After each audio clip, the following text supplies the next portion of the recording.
A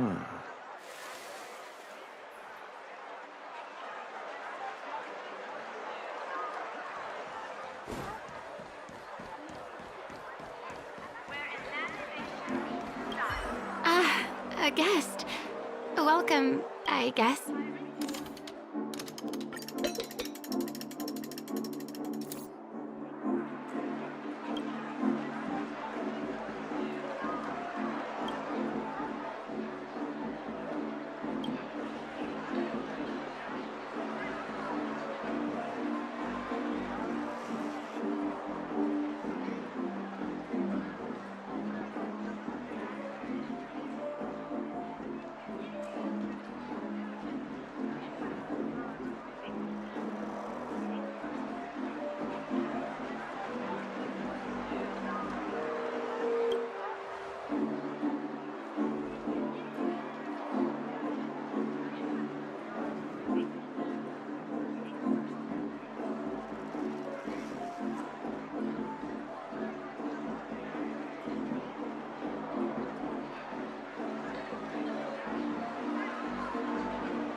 It's hard for a wanderer to find rest in this world.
It's hard for a wanderer to find rest in this world.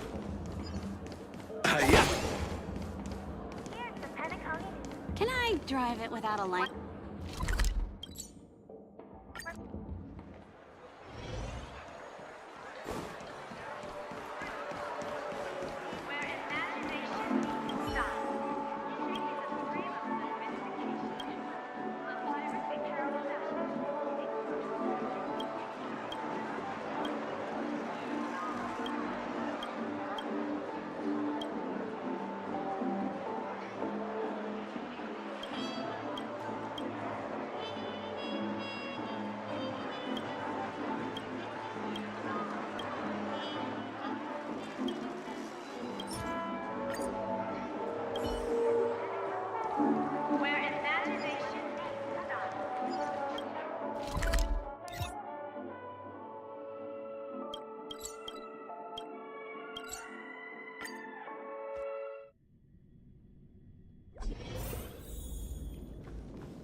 gleam of old flames.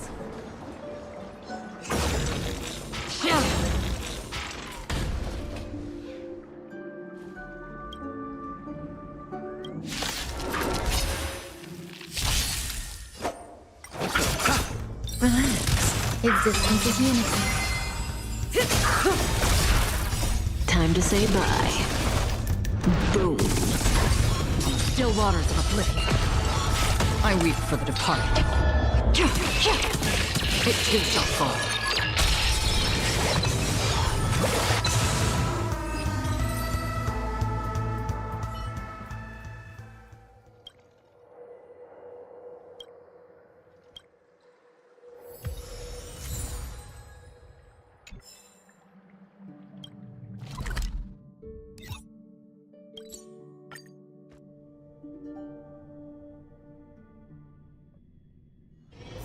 This haven of memories. Every touch, every moment is like a thorned rose.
You chose the wrong. Stand still. Existence is unity. All will be swept away by the wind.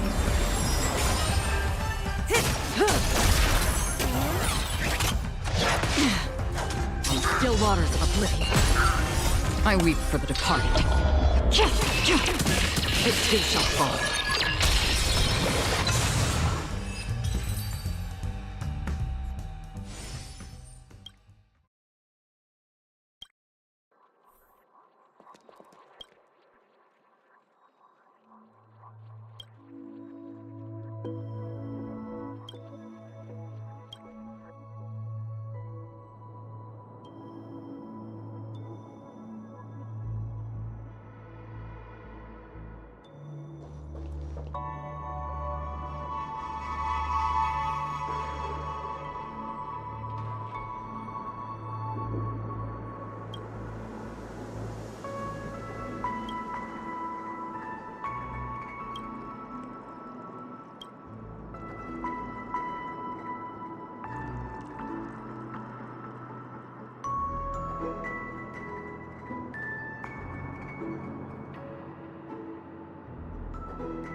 This haven of memories.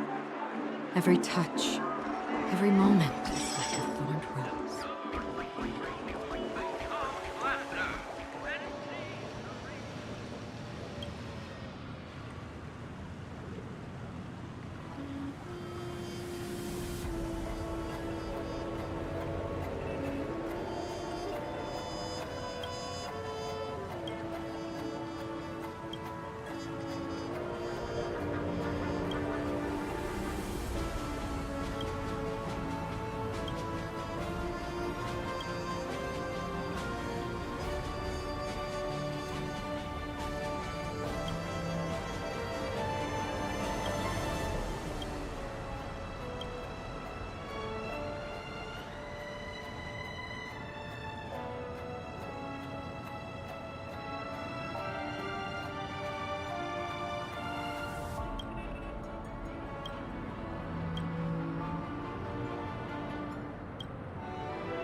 Time to waste money, buddy! TikTok! Oh boy! I needed too much this time!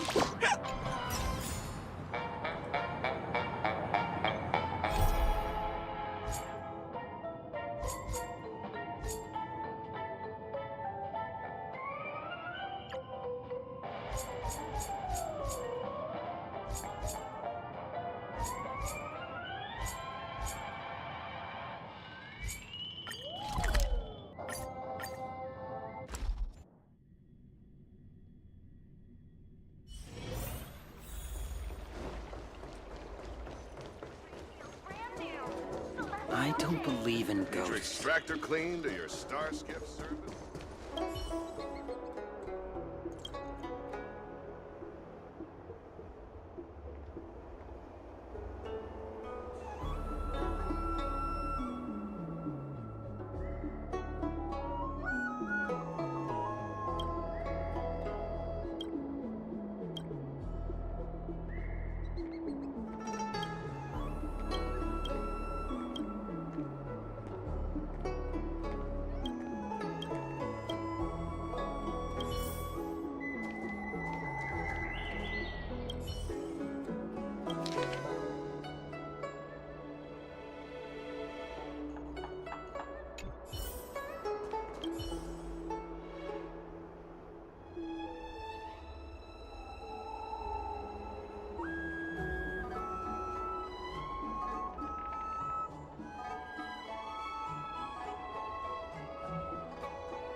Niedrig's star skiffs. Look no further.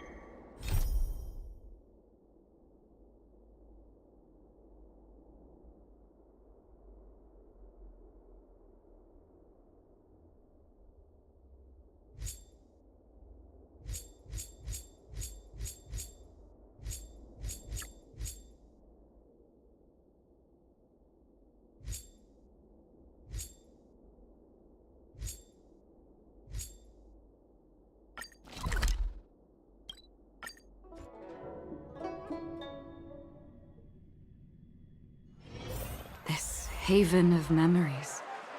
Every touch, every moment is like a thorned rose.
What's that?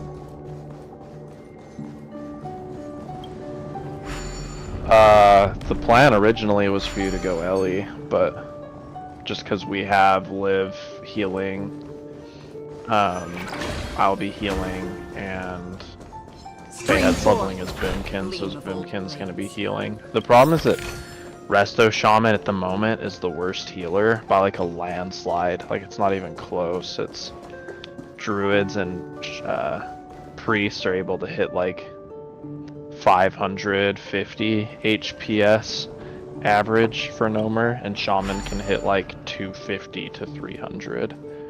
So they do like double, and we're getting Riptide this phase, which will be nice, and it'll help with Shaman's inability to deal with really spiky damage. But that's really it. Like, we don't have anything else crazy scaling our healing, and the other classes are getting a lot. So because 20-mans are just going to be like much higher damage throughput, Fayette and I figured for the success of the raid we probably need to run Druid Priest, and then we'll run like 1 Shaman, but I don't think we'll need 4. And if we run a 4th healer, it probably needs to not be a Shaman. That being said, you should dual spec and take it, because if I end up not being able to play, you can have Resto. I might even be switching to Ellie, honestly. We're just kind of feeling it out, because I've always liked Ellie anyway. The only reason I'm staying Resto is because I am like full Bis, and I've been one of the main healers for Group 2, Group 1 from the very beginning. But if Resto is like not good, I'll probably go Ellie, and then we'll pick up another healer, like another Druid or Priest. Did he never talk to you? Fayette said he was supposed to talk to you.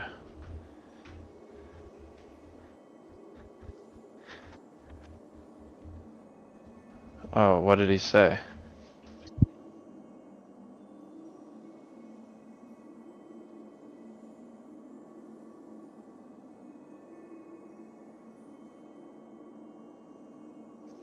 I would just dual spec, honestly, and like keep your resto gear from this phase, since it's going to be really good, and keep your...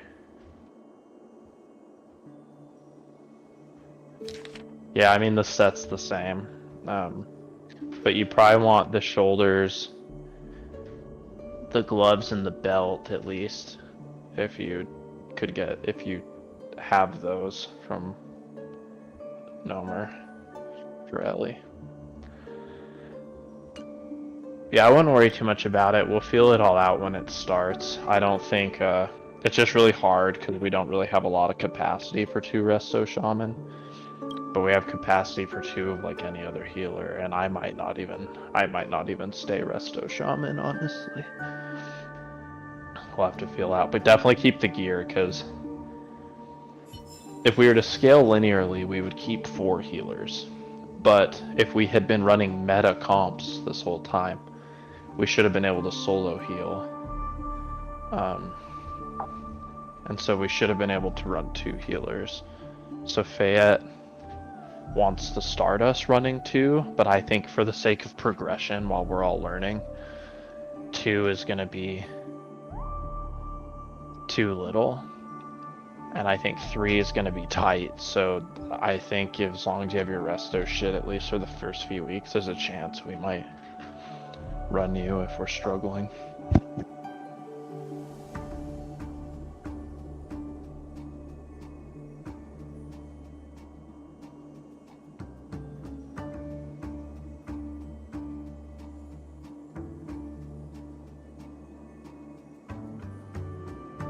I'm kind of frustrated because everyone just talks about how fucking insane shaman are right now, which is true for enhance and kind of Ellie. Like, Ellie's definitely really good now, but it's not like, you know, better than like a lot of the other caster specs. But Resto has gotten so little love so far. It plays almost exactly the same as it does at this level range and era, which is a bummer.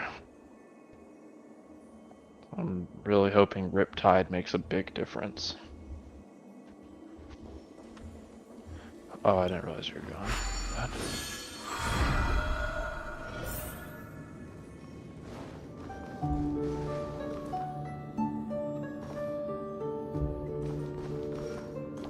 I was just saying I'm kind of frustrated because Shaman got so much love in the last 2 phases and everyone just gushes about how good they are, but Resto Shaman got like very little. They gave us Shamanistic Rage, which is definitely like our most powerful rune, and having basically infinite mana is really good. But the problem is that Shaman don't have the heal throughput to even use that mana. Like, my mana return is so high that if I just sit there and spam Chain Heal or Healing Wave and just keep my Shamanistic Rage up, I can't even use that mana unless I have to do that for like 3.5 minutes.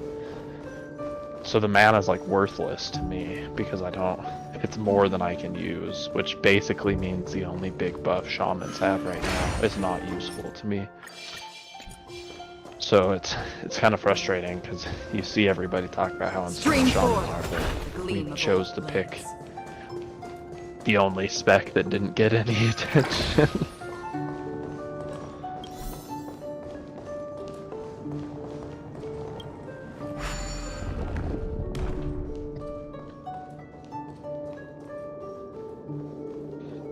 Well, it looks like that instant healing rain is going to be part of the shaman set bonus for phase 3. Someone data mined it, yeah. I don't know if it's officially confirmed, but it looks pretty likely that that's what we're going to get, which is going to make healing rain a lot more interesting. But I still think the problem is that overload is just so good. But it's not good when you have 2 healers and you're sniping each other, so like, because a lot of what you get out of overload goes into overheal anyway. So I kinda...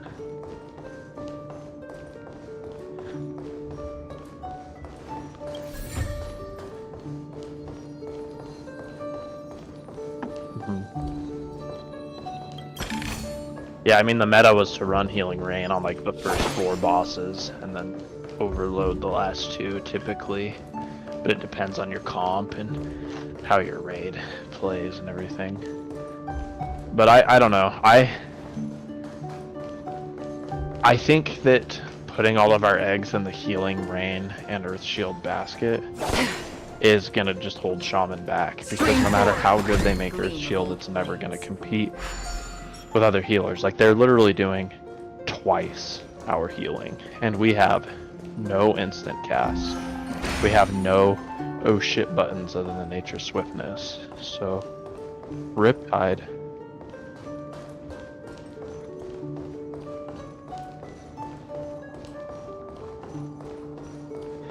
Well, we don't have any instant cast, right? We have instant cast.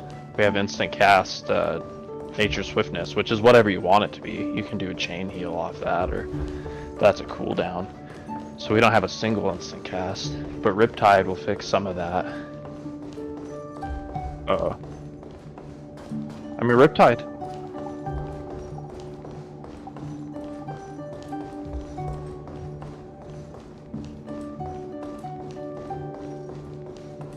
Yeah, well, And all the shaman abilities bounce Prayer of Mending, which is sick for the raid, but just snipes out shaman even more.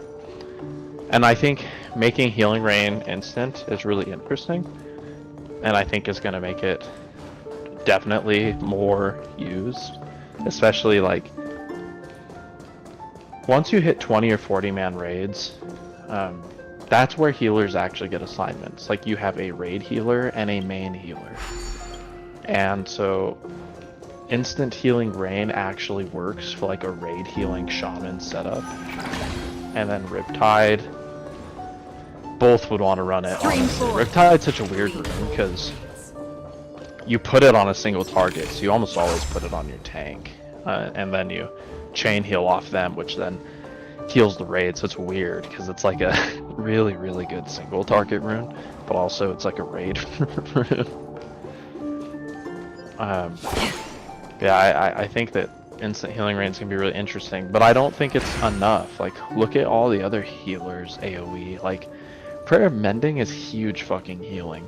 Circle of Healing is extremely huge. Wild Growth is, like, broken. Like, Wild Growth and Circle of Healing are bananas good. And even if you make Healing Rain instant, it's like a really slow, kind of pitiful hot. Like, it doesn't save the raid. Like, Healing Rain is never going to make the difference saving a raid. It just keeps people topped up.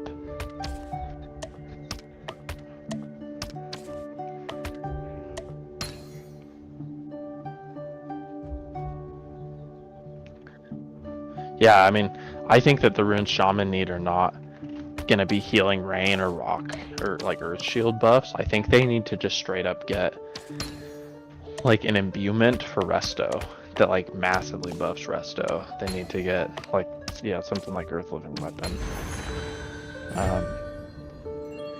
They need to get like Riptide, and then they need to get some other big thing. Like what they need is another AoE heal spell.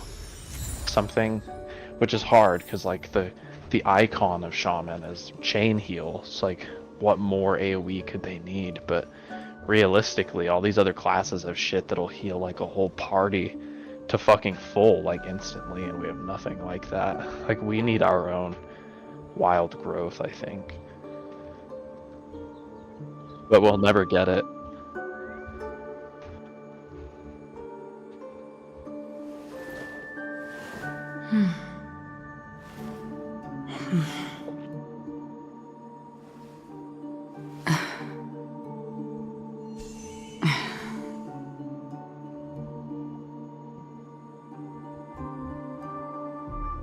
Chain heal is king in 40-man raids. Chain heal gets better and better and better the bigger the raid size, because all the other major abilities you're competing against, like Prayer, Mending, Circle of Healing, Wild Growth, these are all party-wide, right?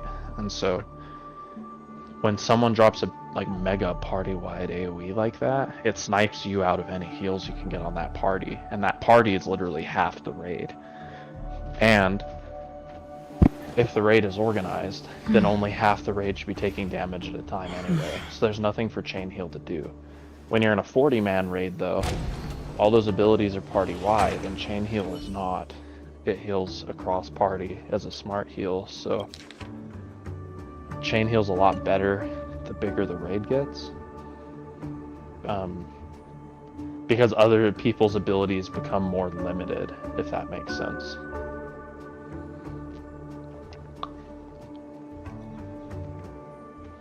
I guess just the more targets there are in the raid in general, the more people chain heal can bounce off of and actually be effective. But when you only have 10 targets and all the other healers can heal 5 at a time, there's just nothing for it to do.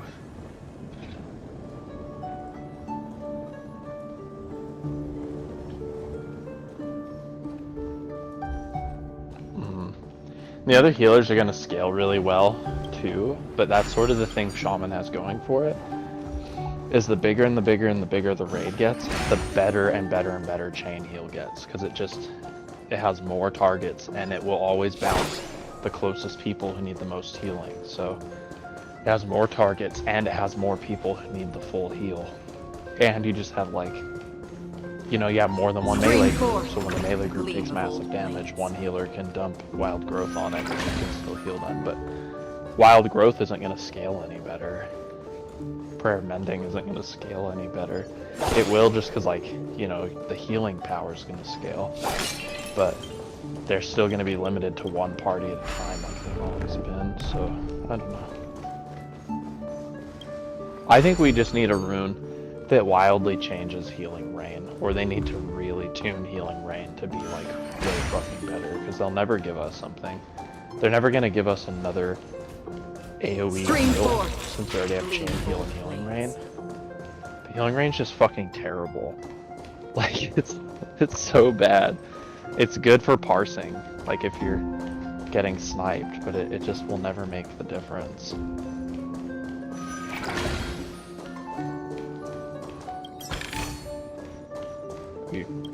You cut out.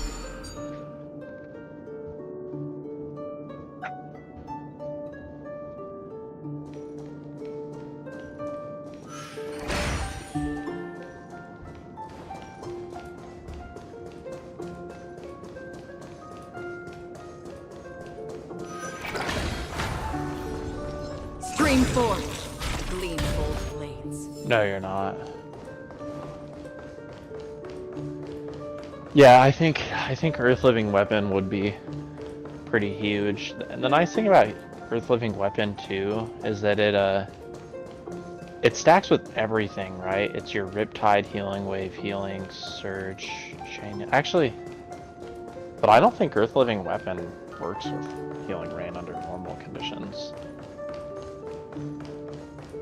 Well, they can always adjust it, right? But by default, I don't think it applied to Healing Rain, no. It basically just gave you a hot off of like a 20% chance to hot on every other spell that you cast. But I mean, I'm sure they would adjust it to fit SoD. But that's what I mean, is like Shaman don't even have a good imbue for their weapon. We just have to keep going with Rockbiter for the attack power, especially now with Mental Dexterity. Shaman are going to be back to dual wielding Rockbiter for the attack power to buff spell power. I just think Healing Rain needs a rune that just like completely fucking transforms the way it works. Because it just doesn't do.'t gonna happen because it's already its own rune. It's not gonna get like a modifier rune. But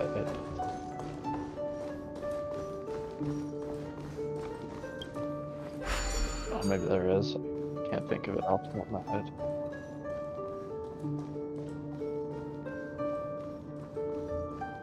I think it's what Shaman needs, because yeah, we don't have like oh shit raid heal. Like Chain Heal will be a lot better in a 20 man versus a 10, but I don't know if it'll make the difference. And Healing Wave as an instant, or Healing Rain as an instant would be really nice, but it's just not enough healing to actually improve the throughput. Like the problem with Healing Rain is not its cast time, though it's not ideal that you do have to cast it.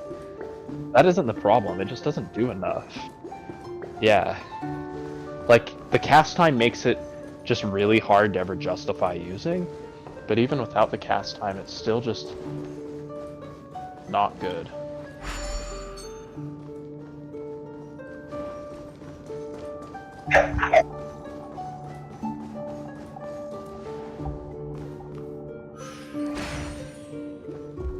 They are making Healing Rain instant with the 3-piece set bonus coming in P3.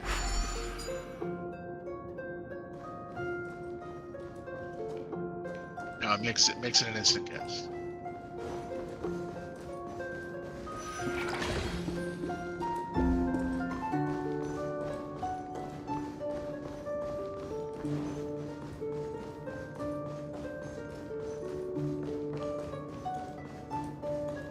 Well, from what I understand, the 3-piece set bonuses are going to be giving you guys so much plus healing. I mean, anything hot related is probably going to be better than hard casting. Right now we're at 300 plus plus healing, between 300 plus. I have a feeling we're going to be between 500 and 700 in this phase, which is like never been in Classic, period. So, you know, your guys' throughput, if you can believe it, is actually higher now than it's ever been outside of max rank spells. So,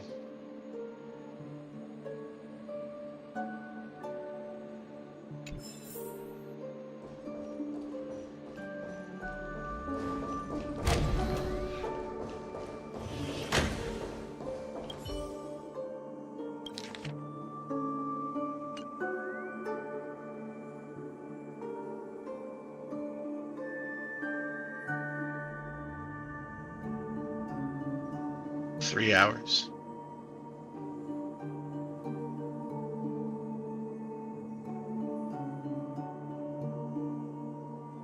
In 3 hours. 4 EST.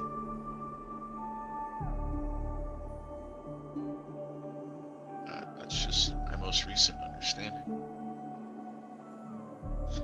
Dragonmar said that it was 3 CST, so.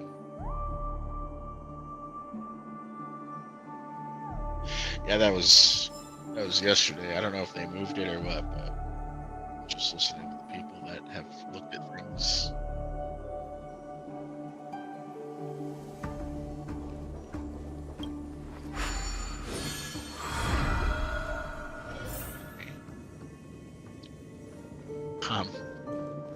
I was about to be upset if they dropped it. I was gonna go turn in all my quests and work outside of nowhere. Now, if it's gonna be at 4, I'm gonna go run a couple of cathedrals, then go do Nomer, and then turn in all my quests, and then go straight to CF.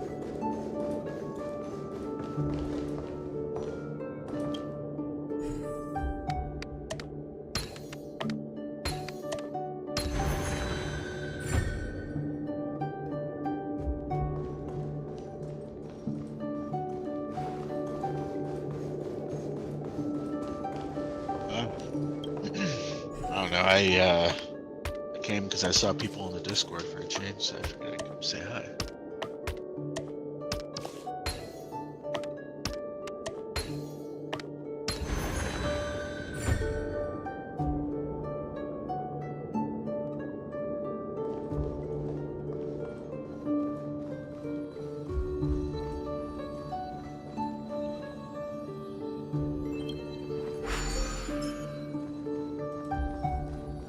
The only problem with that is what happens if you imbue a weapon you no longer want that imbue on.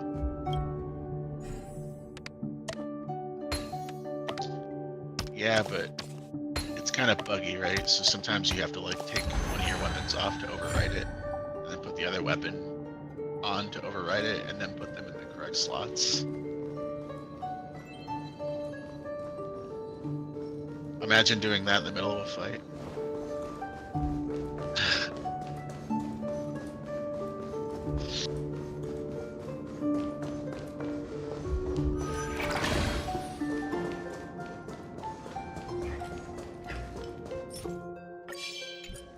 Stream 4. Gleam of old blades.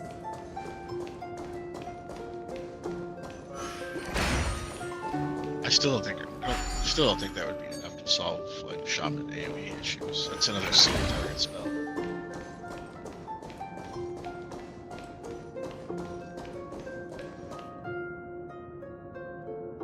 I think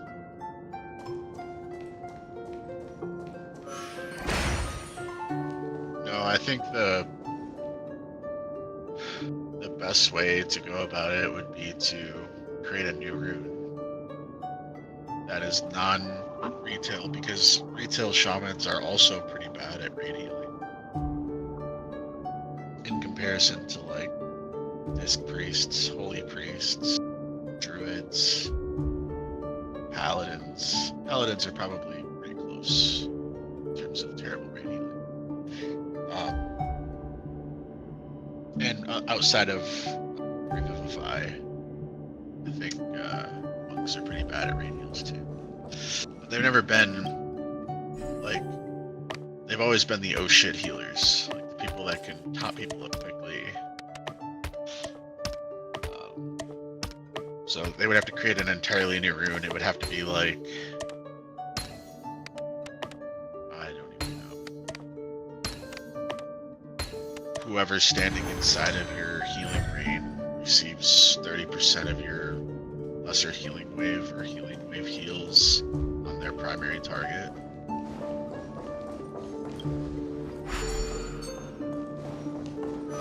Even then, like now druids are getting efflorescence. And it can be moved pretty consistently. And does Stream healing 4. rain heal Gleam one of group old or blades. both groups?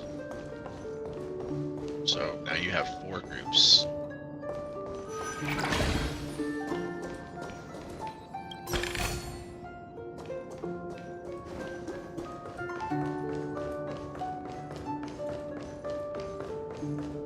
Yeah, but even then, like, how are you, outside of like completely changing the way that your raid groups maneuver their actual, because like we had to do this in Classic. We had to assign people to certain groups to stand in certain like spots so that they could receive heals from certain people. And outside of doing that, Shaman's chain heal just doesn't work unless it's heavy melee. As soon as you get 3 mages that are just far enough for the chain heal to not bounce far enough away from each other, DPSing a boss and at half health, what do you do?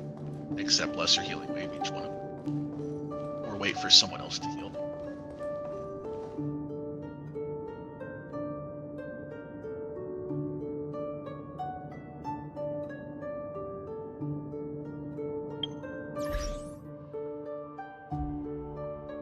That's why I said they need to create an entirely new rune if they want to give Shaman's raid heal capabilities. They need to create an entirely new rune that's like, I mean, I could make one up in like an hour. That would be perfect. Off the top of my head, though, the only details I could give is it would hit. It would have to be better than any other raid heal currently available. So it would have to be better than Circle of Healing. It would have to be better than Wild Growth. So it would have to hit more than one group. So it would have to be like your chain heal now can bounce 10 times. It can now bounce 10 times. The distance between the people it can bounce to is increased by 100%. And the amount reduced per heal is reduced from, 30% per bounce to 5% per bounce. That's the only way. Like,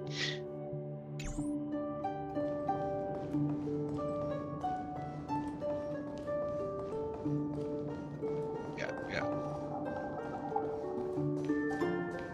Oh, that's what they could do. They could create a totem like what's it called?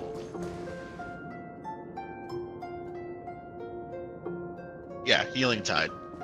They need to get Healing Tide and they need Cloudburst totem.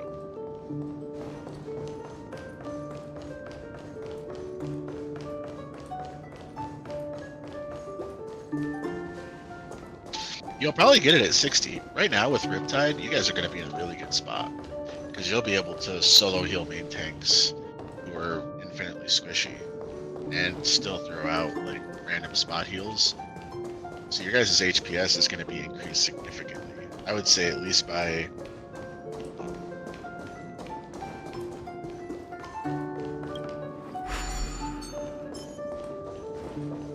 your guys' healing throughput is probably going to be increased by about 40%, if not 50%. Currently it's at 380, so you're looking at being right up there with everybody else in terms of throughput, except for druids, because you just can't beat druid.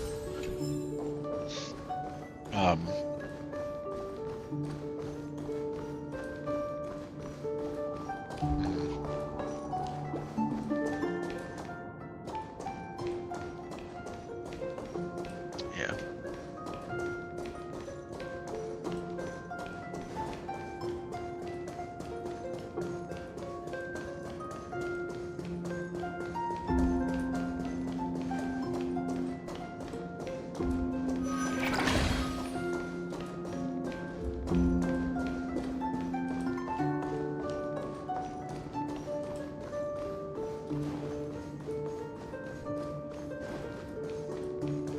Yeah.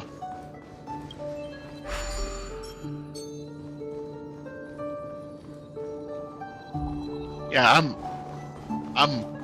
I've always been torn between NP5 and flat int healing power.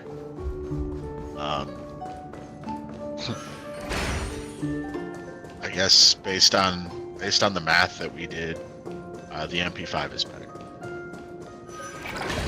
So it's hard for me to. Well, for shaman, intellect is king, right? Because, but there's a certain point where you have enough mana where you don't need more mana, and then you can stack whatever else you want. And that is, however many times you can cast your fastest, highest rank, most expensive heal for a minute straight. That is your. It's like a minute 5 or a minute 10. You have to calculate in the actual mana regen rate that you get from shamanistic rage. But once you have that number of mana, you no longer need intellect unless you want healing crit, and you basically just go for straight MP5, straight plus healing, straight. You could even go straight attack power to increase your plus healing. So shamans are going to be in a pretty interesting spot. I don't know exactly how they're going to be min-maxed, but if there's definitely a lot of math to do, like a lot of sit down, calculate exactly what's required of what, how much AP is going to be converted into HPS through healing power and blah blah blah. I just don't think healing rain's going to have a place in 20-man raids. Not if you're running a druid.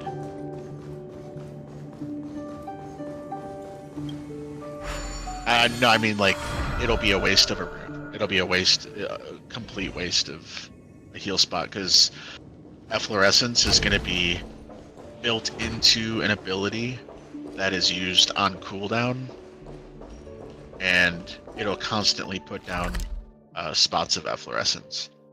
I don't know if it's going to be able to have more than one down at a time, but even if you can't, just efflorescencing the tank and having the tank group fully healed at all times from efflorescence, and then the other 3 groups are most likely not going to be melee. One of them might be. So, between wild growth and efflorescence, I can guarantee keep 2 full groups up. Well, 3 full groups up by myself.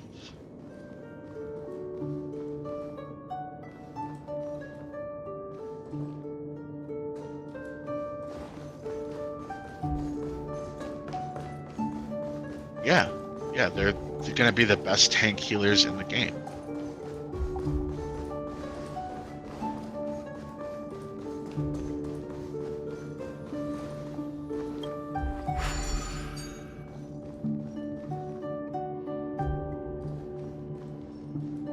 Yeah, I don't think you quite understand. Like, every shaman spec right now is so broken, except for Resto. And even Resto is broken, but in a way that people don't like. So, I mean, it's unfortunate that you guys don't like tank healing, but if I was a Resto shaman, I would make sure that my tank never died. I would just be the tank guy, and if I ever have free extra healing to throw out, chain heals.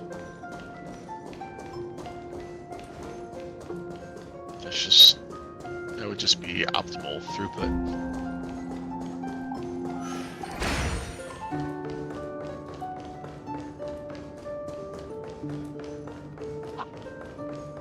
There's nothing fun about wild growth. You press the button, everybody's healed full. It's not like you there's some crazy thing that requires it to have a skill cap. Shamans are all skill cap. You have to completely pay attention to everybody at all times in order to make sure that you're keeping everyone alive, because if you're not, then you're most likely the reason people are going to die. Which sucks, but... yeah, for the most part. Because you have the snap heals. You have the ability to heal somebody up really quickly. And nobody else has that without This being... haven of memories. without moving really quickly. Every touch, every moment is like a thorned rose. Pretty sure you get a new rank. Unless you're healing wave. Like a long face, buddy. Cheers and tough. I had the Jehovah's Witness at the door. We had a very interesting conversation. Oh yeah? I wish I would be a fly on the wall for that one. It's actually pretty good. I just talked with them. They asked me what I thought the #1 problem facing the world was and how I would fix it. I think they're just using it as an opportunity to like talk with people and see what the people around them believe. It felt like, yeah, it like wasn't meant to be ministry. It was meant to more like gauge the environment. I get Anyway, that. I told them I think that humans have their own problems, and then the entire rest of the world has their separate problems, and the one thing that the entire rest of the world shares is that their #1 problem is humans. So I think the best way to just completely improve the Earth and the #1 problem facing it would just be to delete humanity, which I don't think was the answer the Jehovah's Witness were expecting. You could tell they were like, whoa.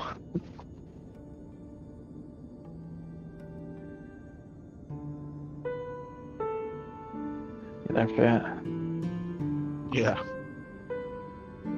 Like, don't want that, like, can you be afraid? Like, that, like, you would kill yourself even? I was like, yeah, dude, I'd kill all 8 billion people on this fucking planet if it meant saving everything else here. I was like, I don't think we're the pinnacle of creation. You could tell they're just like, I don't know that this is the guy.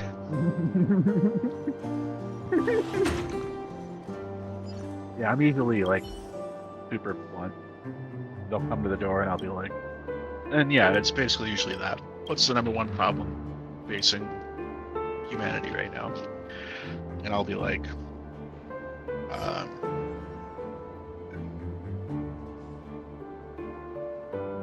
unwelcome visitation to my house.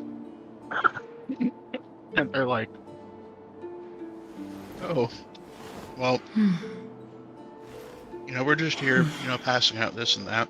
I'll be like, yeah, I'll take one. And like, while they're sitting there talking to me, I'll completely ignore them. I've read the Bible several times, so it's like, I'll go through their little pamphlet, find out what,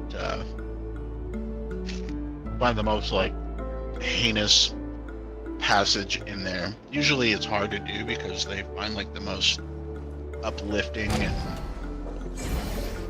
happy things to show you. But I'll find like some kind of contradiction and sit there and talk with them for like 30 minutes about it. Yeah, I talked with them about why I think heaven is a intrinsically flawed concept. Which seemed distressing for the girl. Yeah. I could tell, I could see the wheels turning in her head where she was like, oh my god. They basically like, what do you think heaven looks like? I was like, I don't think it looks like anything, because I think it defies itself. I'm like, what do you mean? I was like, alright. You take a perfect world. Nothing bad happens. People don't suffer. Whatever. But then, what happens when you just get to live in infinite paradise? Like after a while, like we only have a frame of reference for appreciating paradise because of adversity and suffering and non-paradise, right? You only appreciate the sun because you know the rain. So, after so long, heaven would become hell because you don't have the suffering needed to appreciate what you have in heaven. So, like, I think heaven is whatever we imagine it to be, for however long it takes for us to then get bored. And then, what? Heaven then hits us with some trial and adversity. They just kill our grandma in heaven again so we can keep going. How the Stream fuck does that 4. work? How can you have a perfect world where imperfect things happen? So like, I think the perfect world is a world where there's balance, bad things still happen. And then you appreciate good things.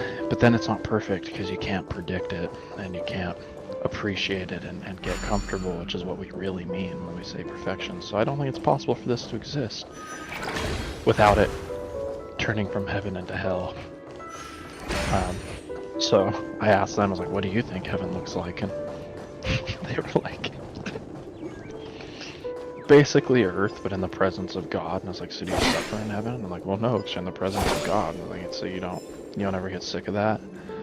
Like, you don't ever, you know, like, you don't have to work hard for anything anymore. So like, do we all just turn into lazy fuckers, just eating and fucking our way around? Or, you know, like what? Like, So and you know, even if they were to answer no, I think things being perfect up there forever Stream is 4. the way that the kids are, right? So you don't think there are going to be any defectors? yep. Not one person's going to get sick and tired of it, go on a rampage and just fucking Yeah, just shoot up destroy everything. everything. Maybe that's how heaven self-regulates, is you give everyone heaven until they snap, and then they just start killing each other, and then there's the struggle, you know? I don't know, do you go to, like, level 2? I don't know, but they were really cool about it, because I wasn't trying to be an asshole, this is genuine, yeah. I believe, and they were like, that's really interesting. Like, we've talked to about 20 people today and about 100 this week, and we've never heard anyone say anything like that. Like, you're the only person who ever said you wouldn't want to go to heaven, because it sounds like it's like we've never heard someone say, we've heard people say they don't believe in heaven. We've never heard people say that they just think like it fundamentally couldn't exist, and even if it did, they wouldn't trust it. Like, well, that's me. I was like, you know, I can be convinced of anything, though. Like, you know, there's a point in my life where I want to believe concepts like quantum entanglement or gravitational waves, because it didn't make sense to me. So I was like, you know, I think that's why I'm agnostic, not... Right. I'm an agnostic atheist, not a Gnostic atheist, but...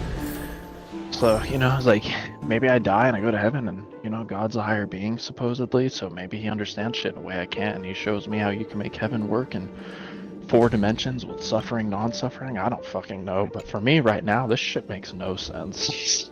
But I could tell, like, they were really cool about it. They're like, wow, that's so interesting, and they just kept asking me questions, but I asked them back. I was like, what do you think heaven's like? Like, does this make sense to you, that it could exist like that? And they're like, well... we think it's less about us going to heaven and God bringing heaven to earth. And I was like, okay. So basically we just live in the squalor we live in now, but God's around. Is like, yeah, that's probably better than what we have now, but is that heaven? Like, I don't know.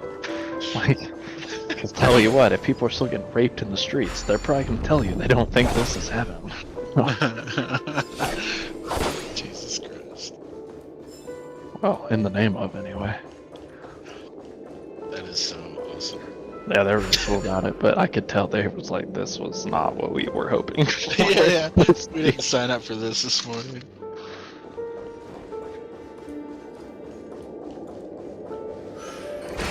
Yeah. The Jehovah's Witness is really interesting to me. I have a hard time understanding why people join, just because of like the limit, right? Like, I just think about it rationally. Like, alright, only 400, whatever, 1,000 people go to heaven. There have definitely been more than that many people at the Jehovah's Witness church, so... Still waters. I weep for the departed. It's kind of like they'll sell you a membership hoping that you don't come so that you'll never reach capacity. Receive divinity. But if they're constant, yeah, they have like 500,000 memberships over their actual capacity. Stand still. Time to say bye. Yeah, I wanted to ask them questions back, but I didn't, because they didn't target me about being like agnostic or atheist, which was really cool. Like, they didn't, I made it very clear, and they didn't combat it. So I didn't want to combat them, but I really wanted to ask, like, what makes you guys want to do this? But I think Jehovah's Witness is so interesting to me because they're typically extremely well educated. at least in my experience, like more educated than any other missionaries or church scholars that will approach me. Yeah. Yeah, the last part is the only differentiator between how you look at people that are highly educated that are fucking Scientologists. Yeah, no, that's why I say of like the religious people that approach me, they're definitely the best educated. And I don't mean like just educated like they had big degrees. I mean like they could talk philosophy with me. They could talk other religions when I was just talking to them now. Like they weren't closed off. They weren't narrow-minded, which was kind of surprising. Like it was probably one of the most tolerant, patient religious discussions I've had with a missionary. Because I feel like when you get LDS missionaries, they don't fucking... I say that, having been raised LDS, right? They just don't fucking know a thing. Because they're so young. They're 19. Like, they don't know shit about life or philosophy or science or anything. They haven't had time to learn any of that. All they know is how to dock in a girl. You heard of that? No. Docking is a Mormon thing. Well, Mormon youth thing. Basically, there's this like idea amongst the youth that it's not sex if you don't move around, so you just, or they call it soaking. Sorry, that's what they call it, soaking. So you just kind of put it in, and then you sit there. Just That's fucking awesome. by the time you hit 19, all you know how to do is soak. And you know a shitload about the Book of Mormon, and you should know a lot about New and Old Testament, but they usually don't know nearly as much as they should to be going out into a world where the majority of people only know the New Testament. And that's it. Like the Jehovah's Witness, like these guys are both 30. I don't know, have life experience, and they both had degrees, which was cool. Yeah. And I just, yeah, they're a lot fucking more educated than Mormon missionaries I get. I also think if I said that shit to a Mormon missionary, they'd be like, well, I think the Holy Spirit is telling me to go. Oh, Jesus.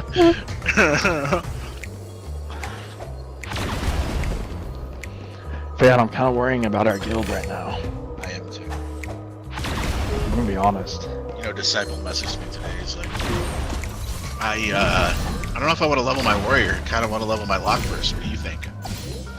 You tell me there's no room for locks. I did. I was like, that's fine. You can do whatever you want. But there won't be a raid spot for you. Yeah. He goes, well, you know, warlocks are literally the best class in the game in original classic. I'm like, no, that was warriors.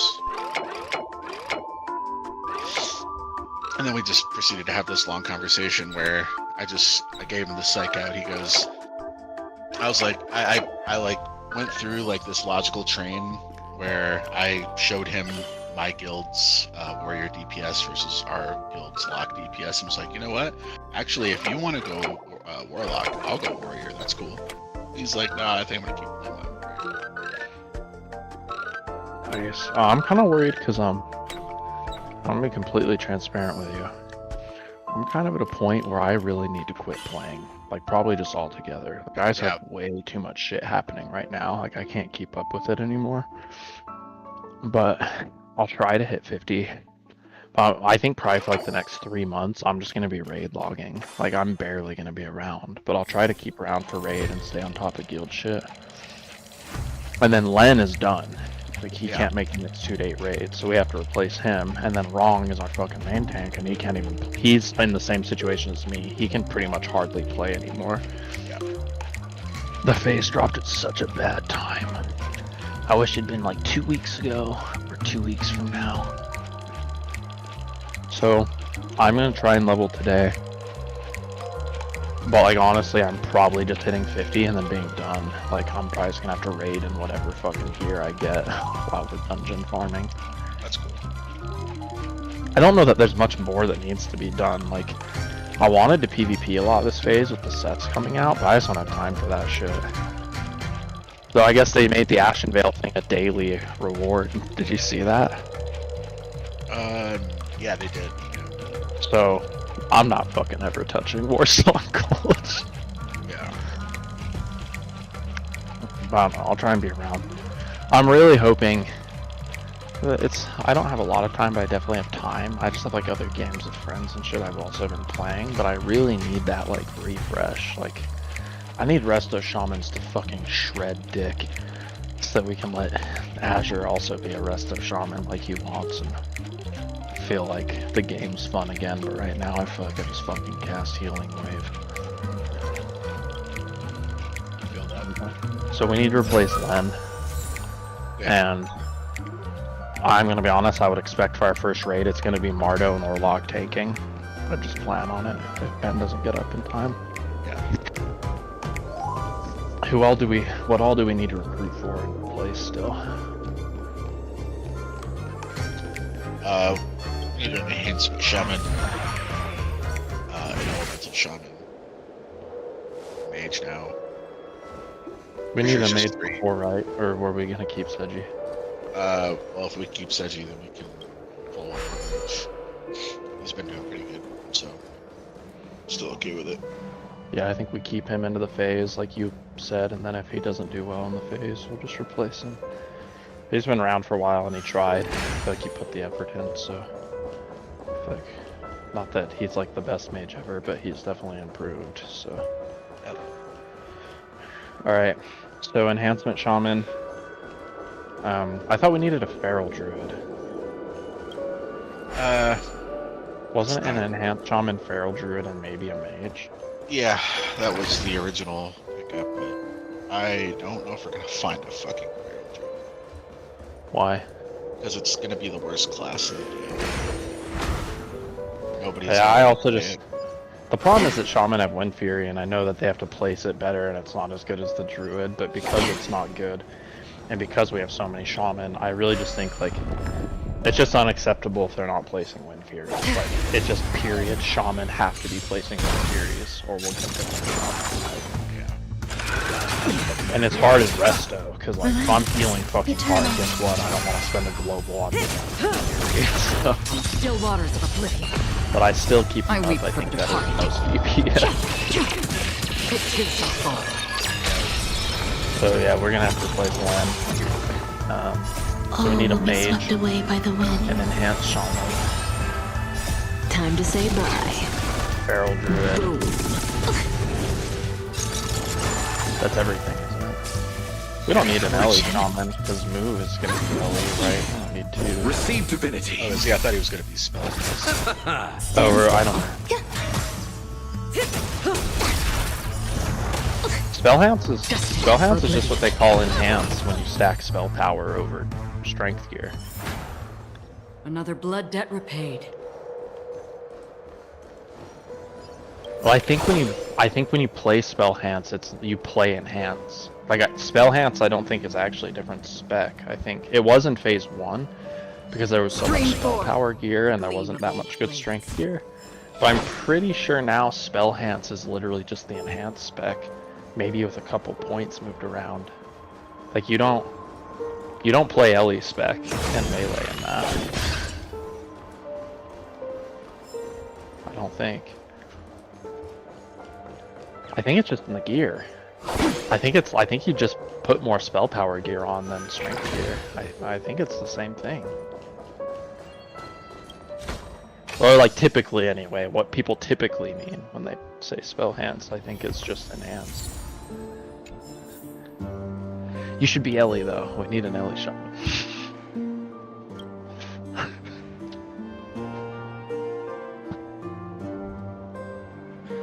Well, there is no Spellhance gear because it's just a mixture of the enhanced gear and the Ellie gear.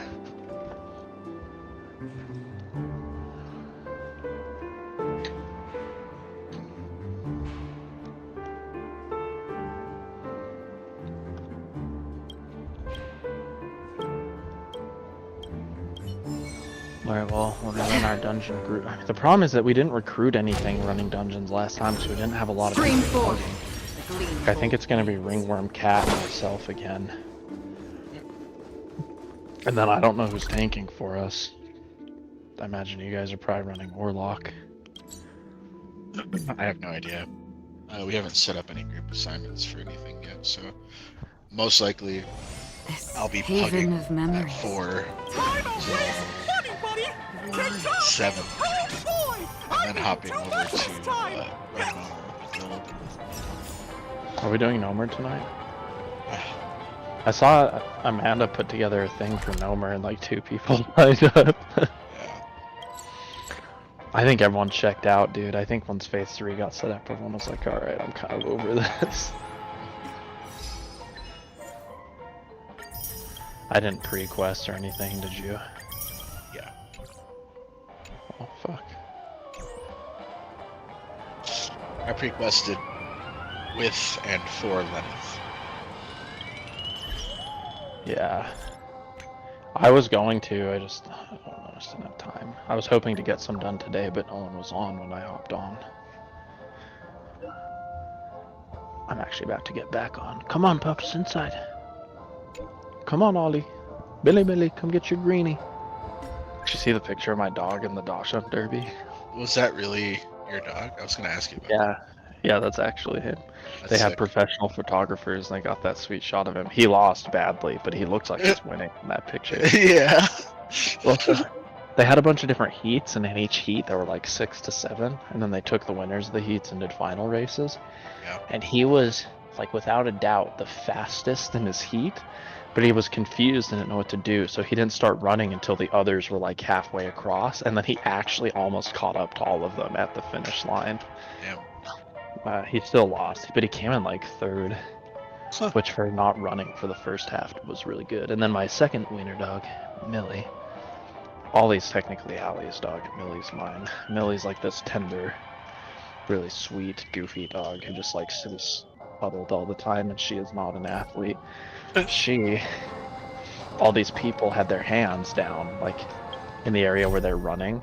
All these kids were like waiting on the sides watching. They had their hands there to pet the dogs, and Millie just casually walked up to each hand for a pet and gave them a kiss, and then after getting a pet from every single person, the race is like long over at this point, but she won't get out. She's getting all these pets. And then she just turns around and then walks out the entrance. So she definitely did not win. Didn't even get a good picture, but Ollie got a good one. Yeah. I was telling Azure that he needs to dual spec resto and hold on to his resto gear, because if my situation changes much and I'm not able to play, he'll take my resto spot. But I think it really should be fine once we hit 50. Yeah, I'm gonna pick mine. That's it. That's what I was doing. I was coming to pick this shit up. Not to rain on anybody's parade, but if you're not gonna be resto healing, okay, good. I'm gonna make Amanda a fucking priest heal. Isn't she pre-healing anyway? No, she's not. Oh, you guys talked about it? So what, are you full healing on the Boomy? It's you and me, and then she's like Shadow, or what? Yeah, she only planned on being holy for the first, like, prog grades. Oh, really? She didn't even want to heal full time? I thought No, she liked it. I forced her out. Oh. Oh, I see. Prog raids for this phase. Yeah. I made her ask respect Shadow yesterday. I made her respect. I think it should be fine. I think I just need to find, like, rekindle my interest with the game, because Resto is just so blah, and leveling is kind of a pain, but... Yeah, I think I'll probably be 50 tomorrow. I'm not gonna play a whole lot because I've got to work. And, Are you fucking kidding me? yeah, I'll probably hit 50 in like 6 or 7 hours. I'm hoping it's that fast, dude. I want to hit it tonight. Like, I don't want to be doing this shit for days. I do need to do STV tonight though, because they're adding that new healing trinket, which is insane.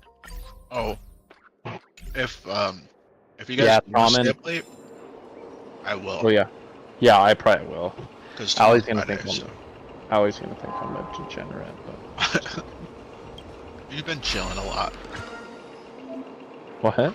You've been not playing a lot, so let's tell her to go DTFO. We've been playing Stardew Valley together. Oh, of course. I fucking love Stardew Valley, dude. That game is so cathartic. You can also min-max it so fucking hard. It's definitely like... I like min-max every ounce of energy I have every day, plan my routes, I'm not doing any like backtracking. I've like got this insane fucking plan to have like this really rare... Have you ever played it? Yeah.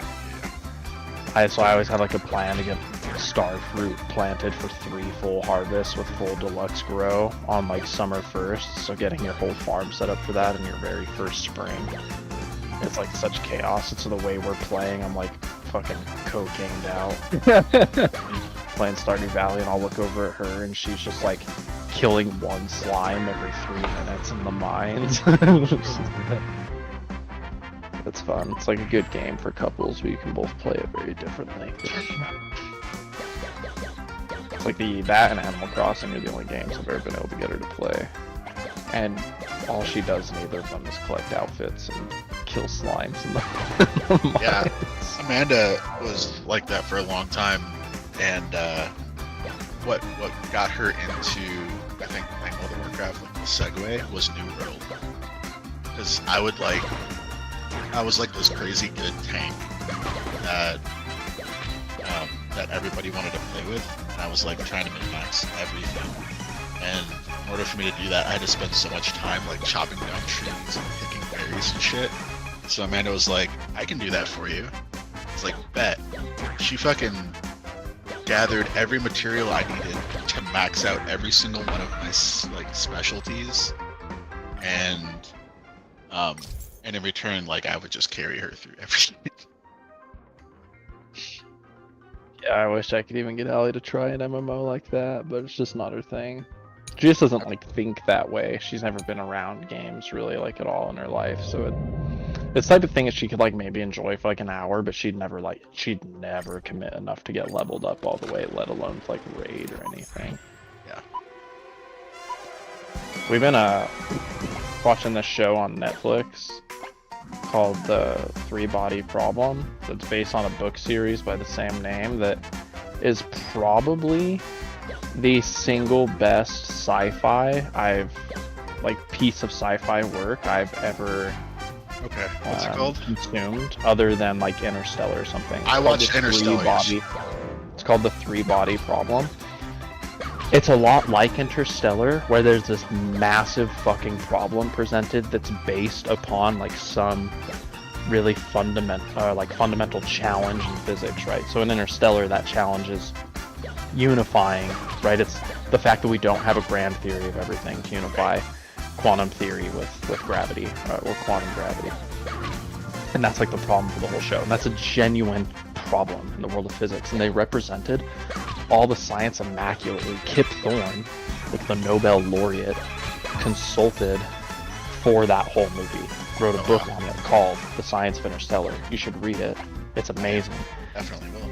Because if you don't know the physics, you'll think that there's parts, like when they go into the black hole, most people are like, that won't happen because you get spaghettified. But actually, if you move fast enough against the gravitational field of a black hole that's large enough, like an extremely big black hole, so then its gravitational field is more dispersed over a much larger range, you technically could move through it if you're moving quick enough without experiencing spaghettification, and you could cross the event horizon. And he explains all that shit. It's like the shit they do in that movie. I think it's funny that it's the almost actual scientific term for what would happen to you if you went into a black hole is typically just called spaghettification. It's literally fucking every scientist I've ever heard talk about it has used that word. Well, that's what would happen to you from the perspective of the person observing you. You, as the person experiencing it, would not experience spaghettification, which is even trippier to get. That's like the hardest thing to comprehend with black holes, is that from the observer, an item that approaches it will be dispersed infinitely. They will be infinitely distributed and they will never enter. But from the perspective of the person going through it, you will enter. And you will not experience that. And that's really hard to comprehend. Like how on one hand you will just infinitely spread out around it. On the other, you go through. Anyway, that's big black bullshit. So, three-body problem is, oh my god, it's so fucking good. Like, I'm gonna warn you now, it's based on books, and I wish I'd read the books before I'd start watching the show. Yeah. So, if you like books, look into those first. You know what they are. Yeah, the first one's called Three-Body Problem, and the author's name is like Shu Xian or something. It's a Chinese name.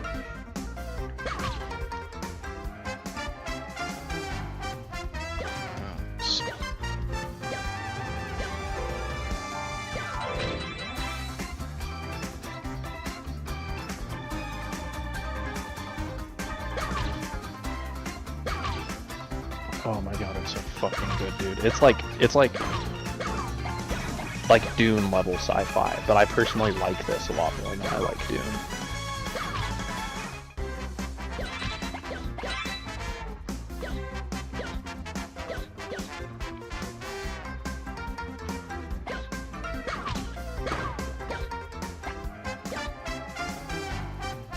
We're able to find it.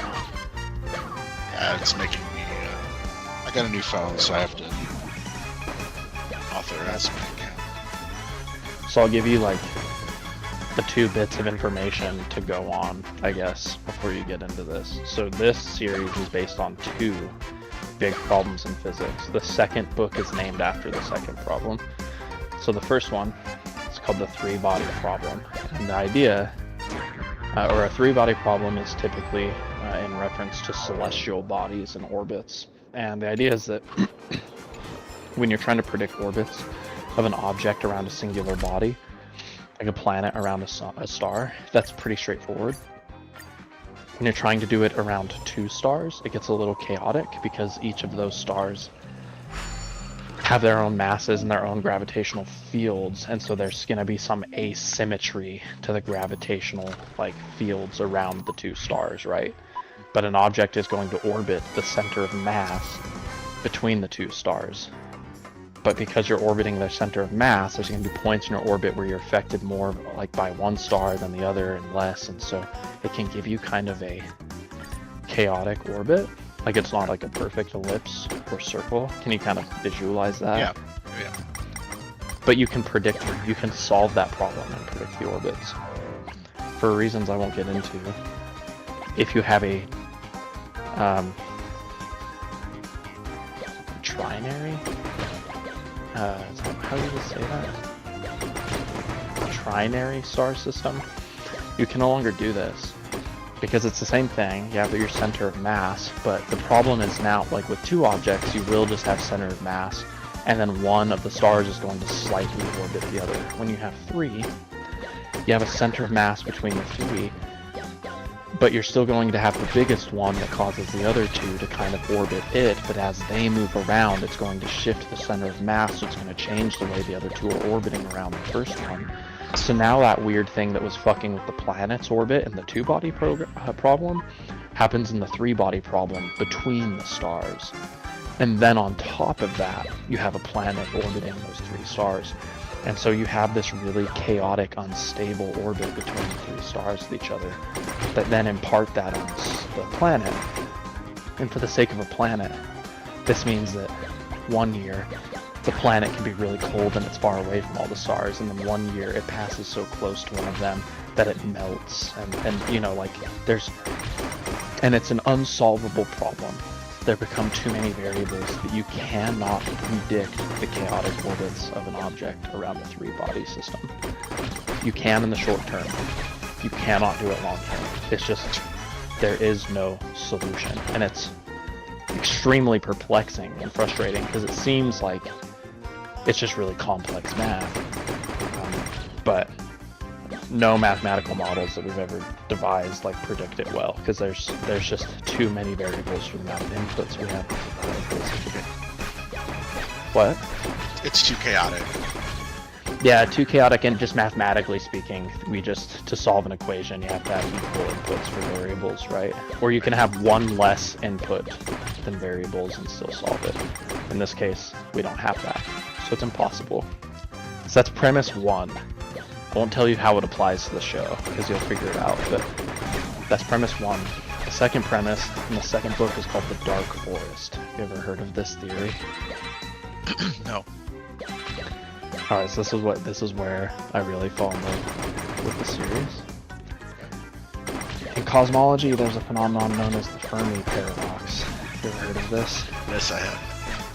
Okay. So,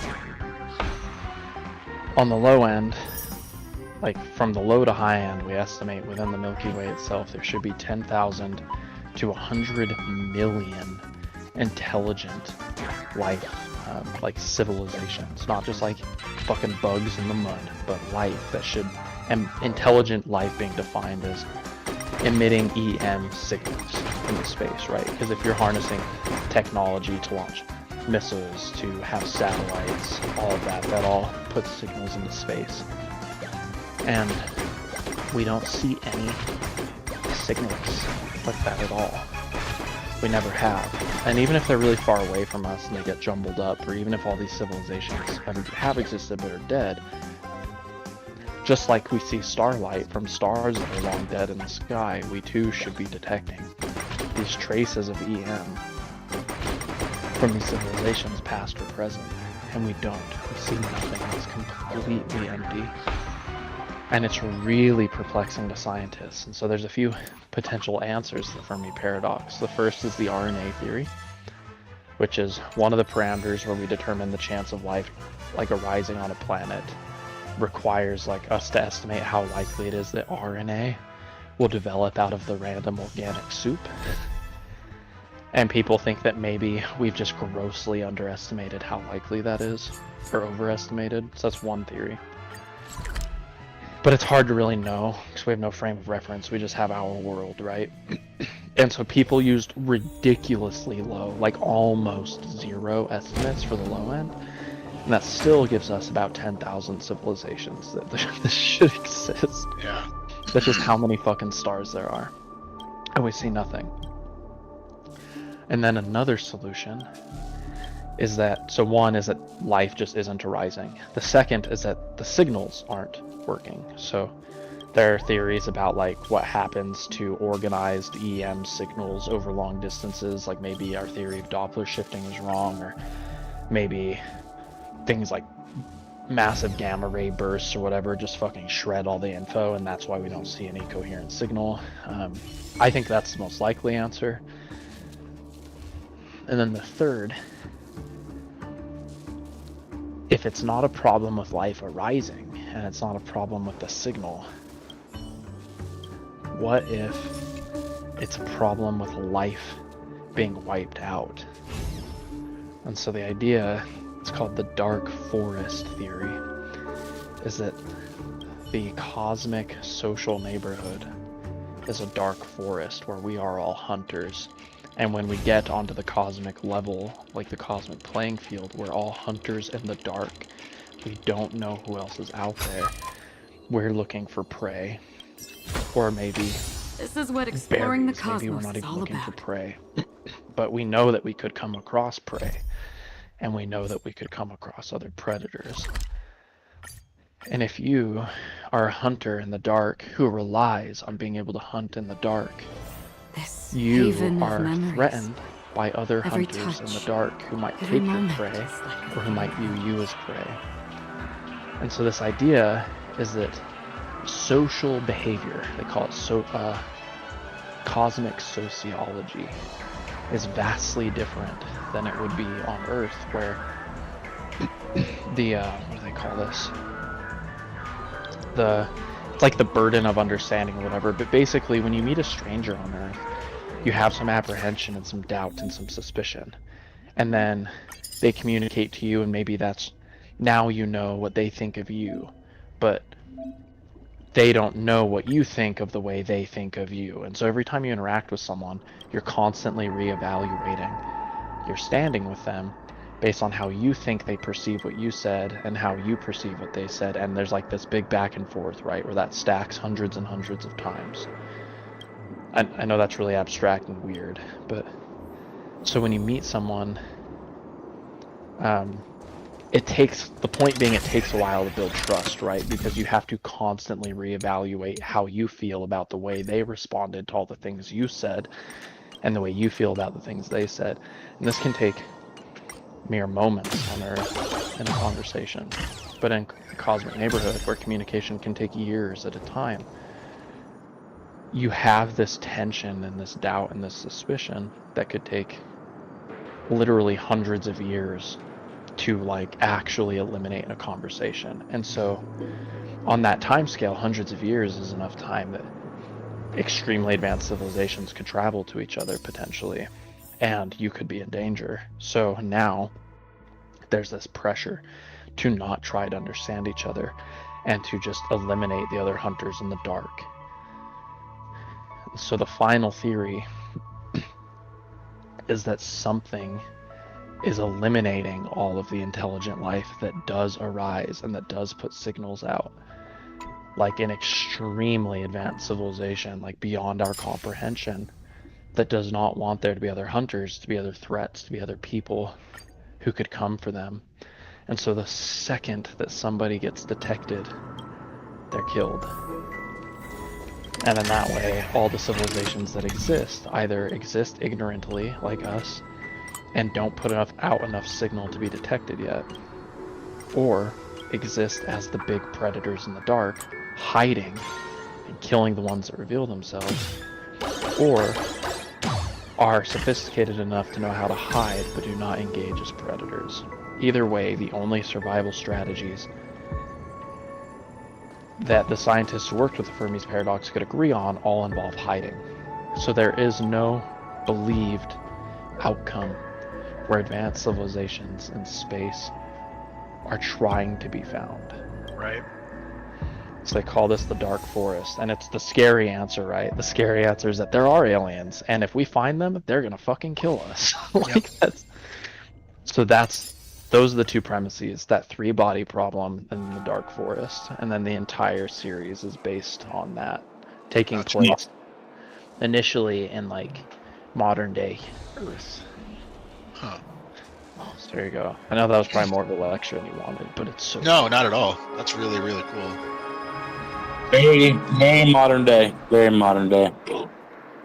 Ardo, why do you sound like you're talking through a toaster? Because I am talking through a toaster. It's a phone. I'm at work. So, it's been a fucking rough month. I feel that, dude. So I'm now managing 2 locations, and I still haven't finished moving because I'm working 70 hours plus a week. So yeah, we're about to start moving right now.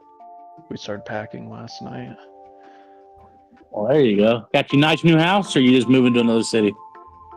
We're just moving a couple blocks away. Yeah, it's a little nicer place. It's private. We don't have a roommate anymore.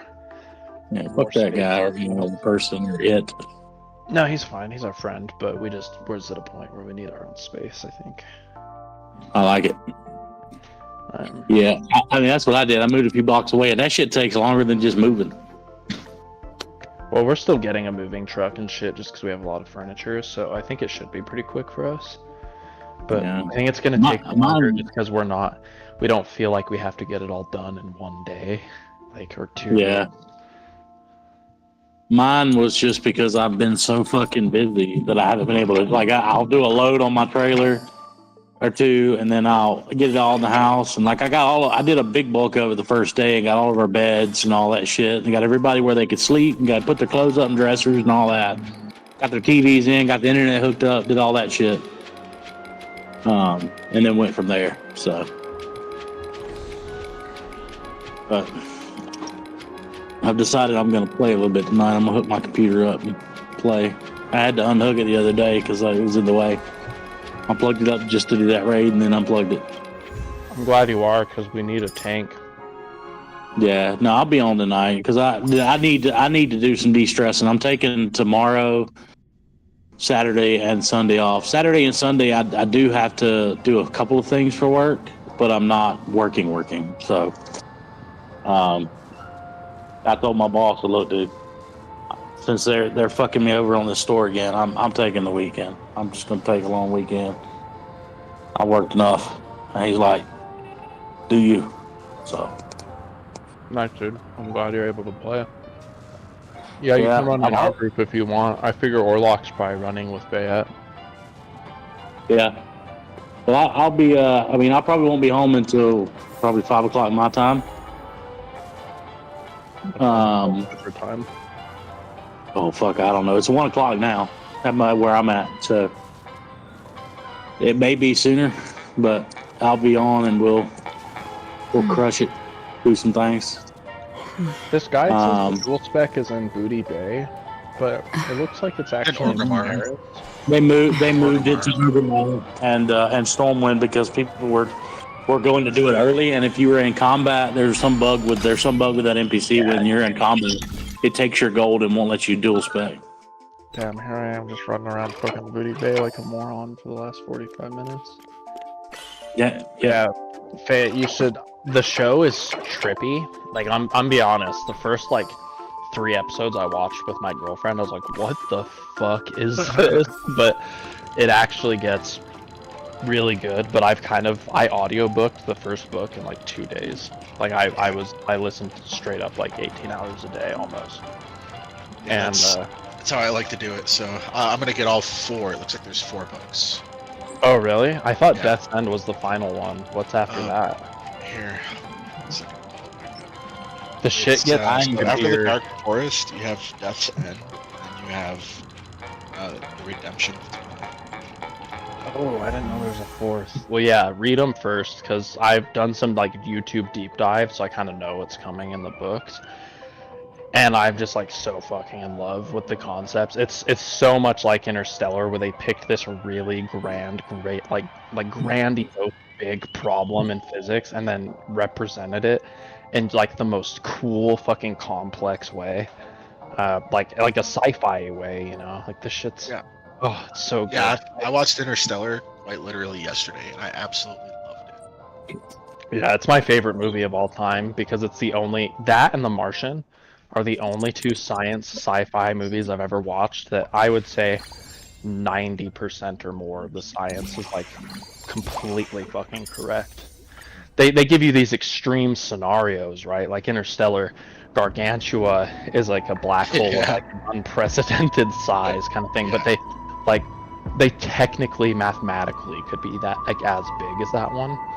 But we haven't really observed any that big, and like Interstellar takes a lot of liberties to give you like the perfect culmination of the most insane like settings, but they're all things that technically could exist. And so that's I think that's how you do sci-fi right. You get the science right. You don't make up science. Like you get the core shit that we know correct. Then you apply it in an insane way, and then when you get to the area where we don't know, like no one knows what's inside the event horizon of a black hole, you know, I think that's fine. That's where like take your liberties, make shit weird, because who fucking knows? Right. And I think that's what Interstellar did perfect. They got all the physics right, and then they said like, what don't we know? Black hole shit. All right, let's fuck with black holes. And I think that's kind of what 3-Body Problem does. It's just their approach to talking about like alien life is so refreshing, because I typically hate alien shows because like they're always so badly done, you know. They're just like little green men and saucers randomly abducting people, or it's shit like Signs where they're just like malicious without reason. That's one of the reasons why I enjoyed The Last of Us. I don't know if you've seen that. Yeah, because it's like a fresh take on zombies, kind of. Well, it's or what do you mean? No, the basis for the basis for the infection is fungal. Yeah, cordyceps. Yeah, which is a lot which is a more real fungus. Realistic than fucking. It's a like fucking transdermal, whatever the fuck shit that they use in like what are those other zombie shows? In The Walking Dead, it's actually in the air. Yeah. Which, yeah, I just hate zombies in general because it makes no sense. Like if once a body's been dead for so long and it decomposes, goes through rigor mortis, they couldn't like move. Like they like the fact that the zombies are like walking around and shit always made me laugh because like these things would like literally just be like like they couldn't do anything. Yep. Yeah, I think cordyceps was really cool, especially because cordyceps has like cordyceps is real. It exists in nature. It mostly infects insects. You can look up.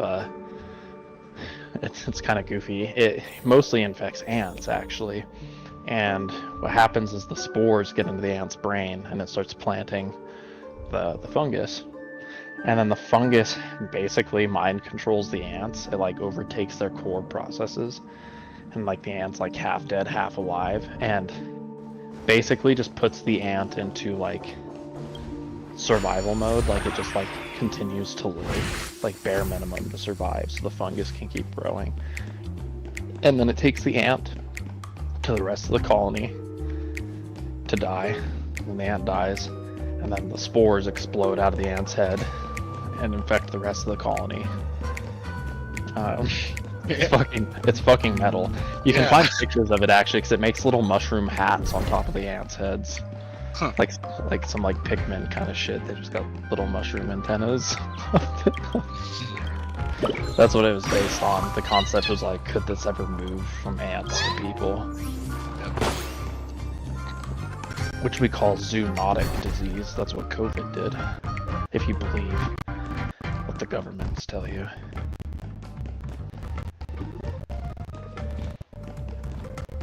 Yeah, I think I like The Last of Us. I just think people need to mix up the genres. Like doing zombies 100 times is boring, but also with aliens, it's not just boring, it's lazy. Like they're always just hostile for no fucking reason, or they're It's because of the dark forest. I mean, that is true. Like the dark forest does posit that like almost any civilized life we come across would be hostile, but they wouldn't come to your they wouldn't come to your planet for that though. Like if you find another civilization, no one's like, so are we gonna mobilize a fleet like 100 light years over the next few thousand 10,000 years to go kill them in person? No, you're gonna use like, they're gonna have some crazy fucking speed of light technology. They're gonna, they're gonna have like some, we say technically mass can't move faster than the speed of light, but there's a lot of ideas about, they call them curvature propulsion motors that basically take advantage of relativity, right? The fact that a large mass distorts space-time around it to bend space around them. So instead of having to move really fast through the hallway, you move the hallway very fast around you. So basically, this is what sci-fi / like philosophical physicists think will be the solution to mankind moving faster than the speed of light. Is we don't actually move faster than the speed of light. We just bend the world around us very, very fast. Kind of like black holes do. So like, they'd have some shit like that. They'd have some like gravity propulsion warhead that they just fucking send to us or some shit. They're not coming in person. But they got, or like, I don't know, or life is like curious, like, they've come to Earth just to experiment and look at things, and that's also just so unrealistic because the resources required to do that. Yeah. It would be so extraordinary. No one's that curious, like it would be such an undertaking. So the true reality of aliens is like probably the dark forest, but they really nail those like components of the show in such a, as a scientist, such a satisfying fucking way, I think. But it is weird. Shit's trippy. Yeah. Well, I'm definitely gonna watch it. It's made by the guys who did Game of Thrones, which scared me at first because they really fucked up the end of that show. But this whole series has been like completed. Like all the books are done. So there's like no way to fuck it up unless they just go off the rails from the books. And they stuck to the Game of Thrones books pretty well. Yeah. Until they didn't have books anymore, so feel like it should be okay.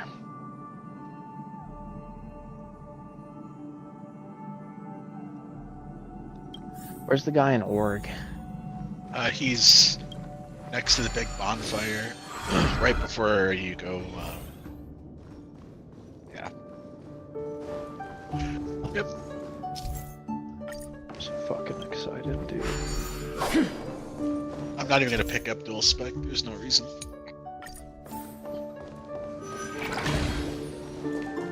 Yeah. Shaman's OP. All their specs good. Druid shit. So it's kind of meh at the moment, but hopefully it'll be good now. Does it give fresh bars and everything like it normally does? I guess we'll find out. I haven't purchased it yet. I have no idea. I'm looking right now.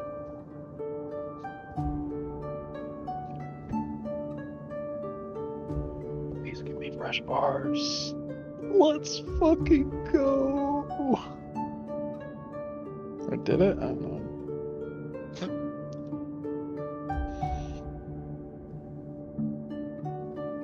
No. That's like my big love.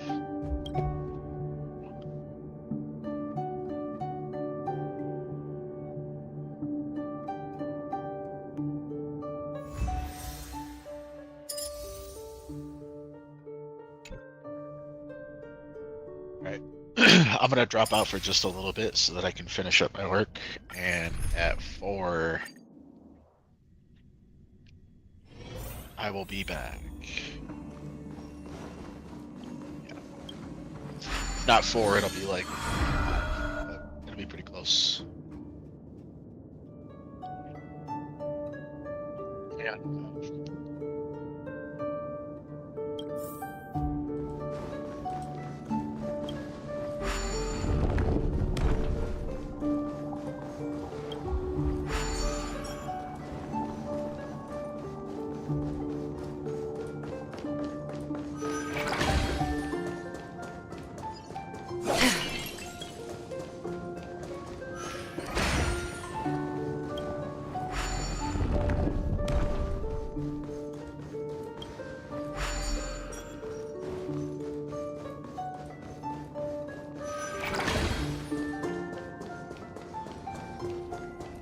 Stream forth the gleam of old blades.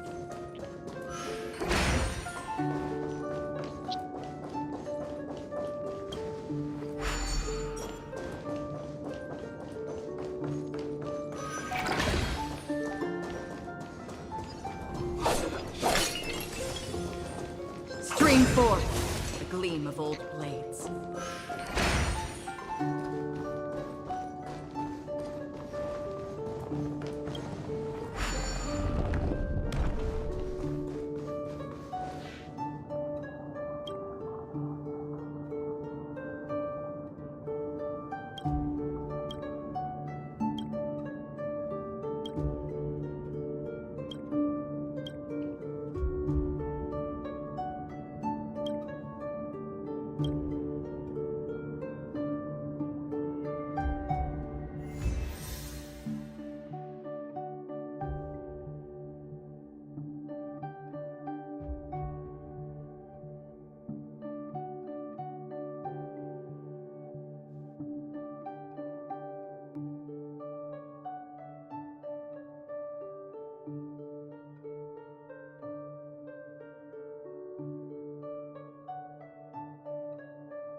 Let's fucking go, dual spec, baby!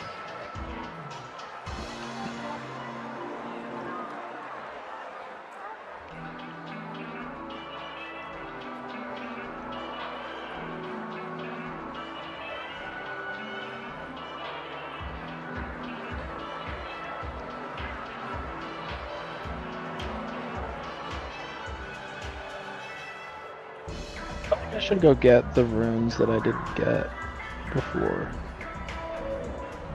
What? Just like all the ones I didn't get. I still need, I got all the ones phase 1, but I only got my resto ones for phase 2, so I need, Maelstrom weapon.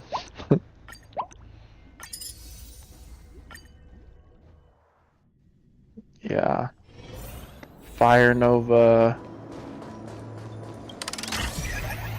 Two-handed mastery. I think those are the 3 actually.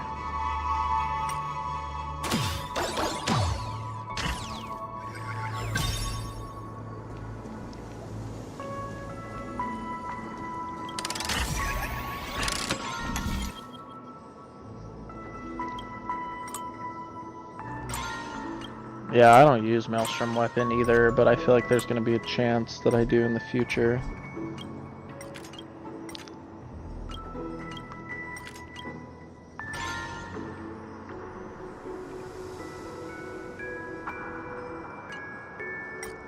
You're cutting out a bunch, but I think over Power Surge you can use Maelstrom weapon, but I don't currently.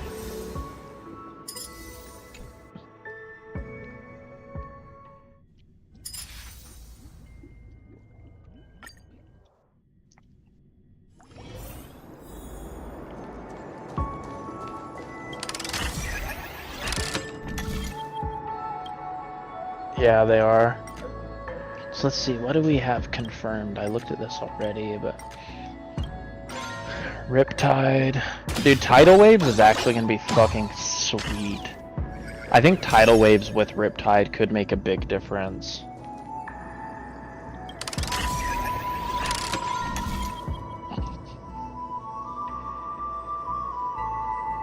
Well, I think so. In SoD, they basically have been trying to change the way each of the classes play, right? They're trying to make them less like Era. And Shaman typically play like raid healers. They just spam chain heal.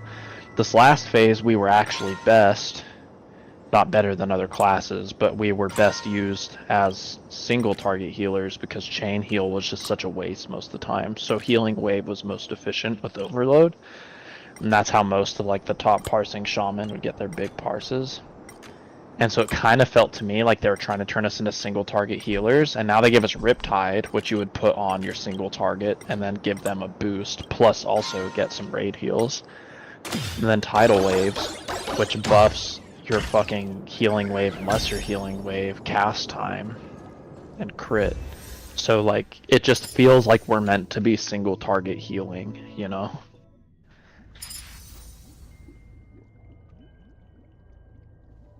Yeah, I mean, if we could get Earth Shield, Riptide, and Tidal Wave, that'd be fucking insane, dude. It'd be so good. Like, I think we'd actually be really sweet single target healers.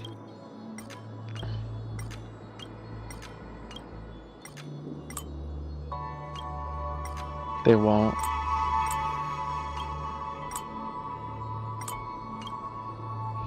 Yeah, no, Shami Rage is way too good. That's the real reason I've never bothered with Earth Shield except when Wrong's running Hellfire. I'll run it on Trash. I pants dance throughout the raid, but...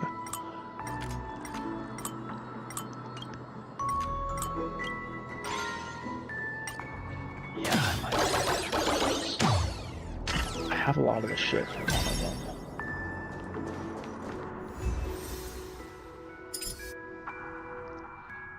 So I have the Corrupted Fire Totem.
Yeah.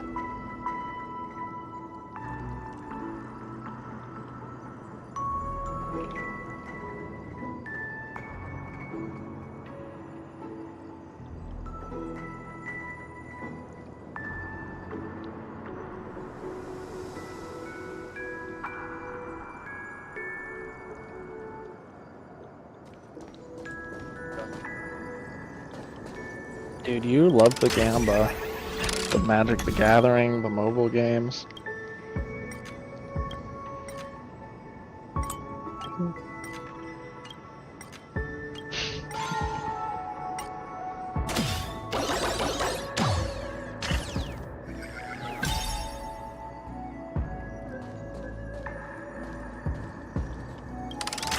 Oh my god. Do you just wake up and punch yourself in the dick every day? Do you just hate yourself?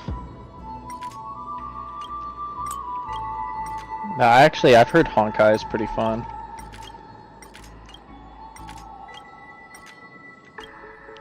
Damn.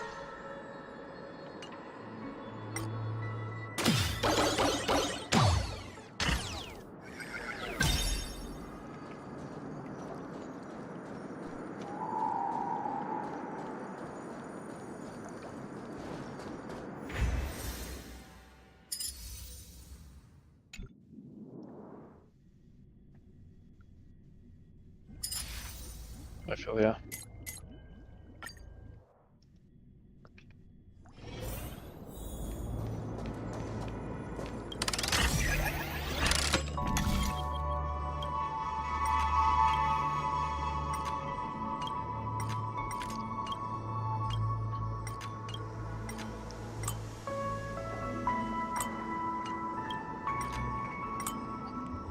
Time to go into PvP spec.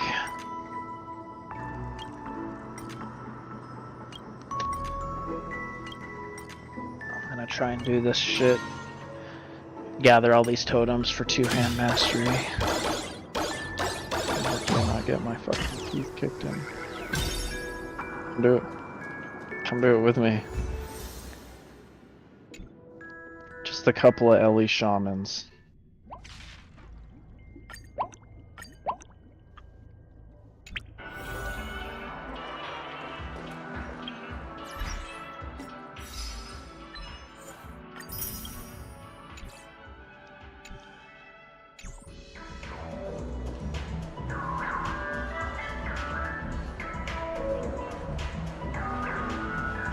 It's the first dungeon that we do when this shit launches. We can't go into ZF anyway, right? So we just gotta go farm fucking Cath a bunch.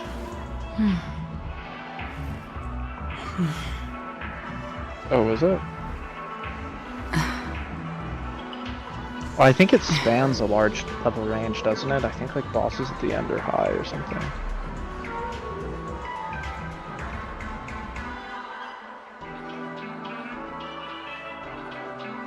Should be fine.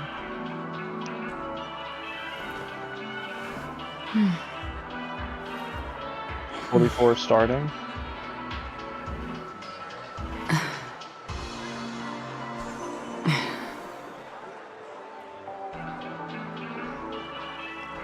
That's more like what I remember.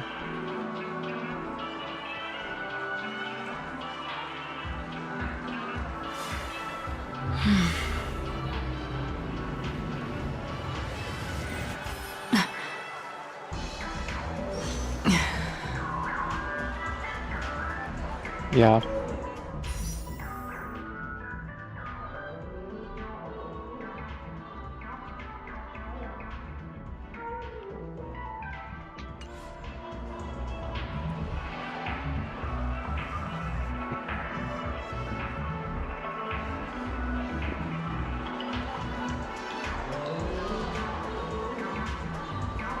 Dude, I love being a shaman because people never want to fuck with me in the open world now.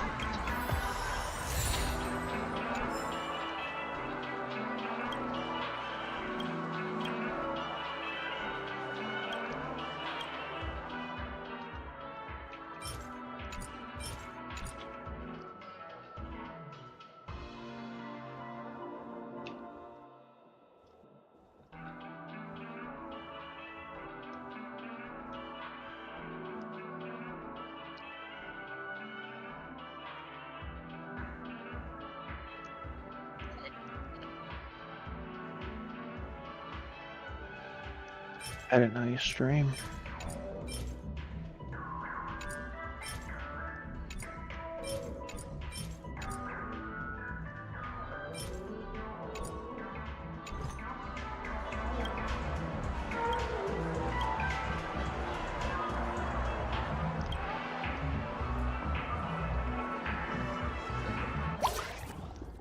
Ah, fuck. I don't actually have the trinket to summon the Dark Riders, I forgot. Ah.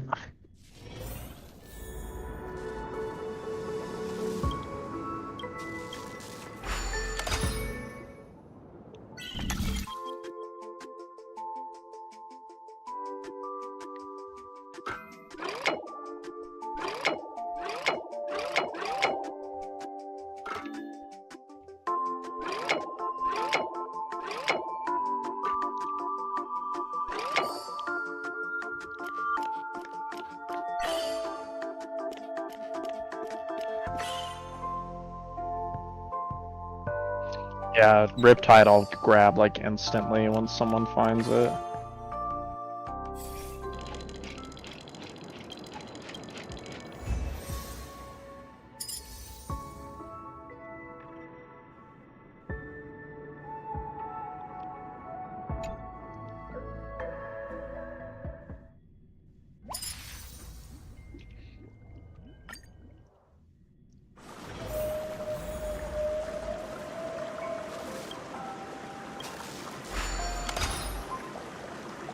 Talk to Dalaran agent in Eridan's camp.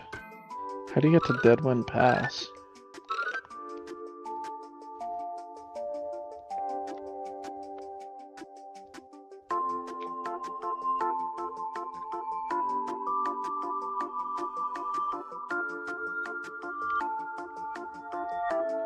Is it on top of STV?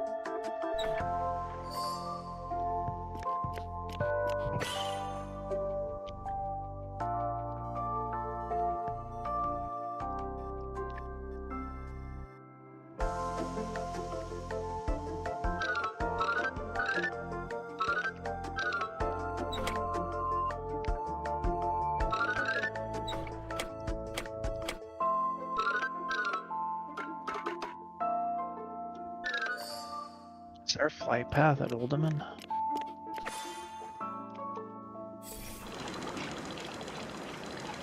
Yeah, I have that one. I just didn't know if there was one closer.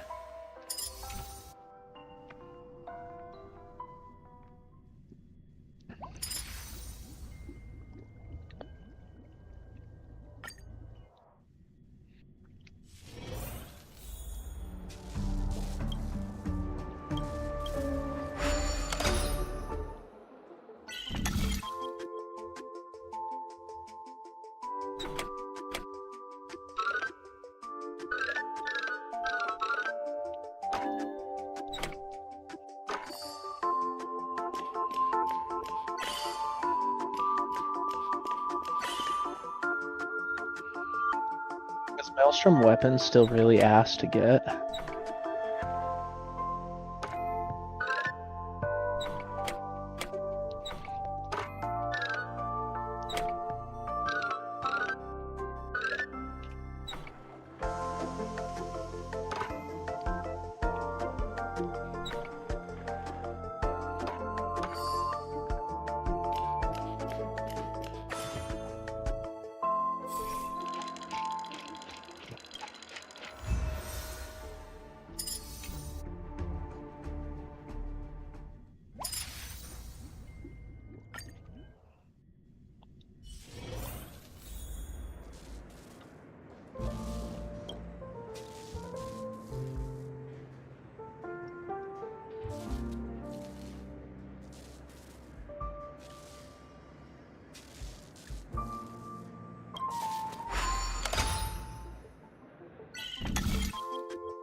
Yeah.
Let's see how bad this actually looks.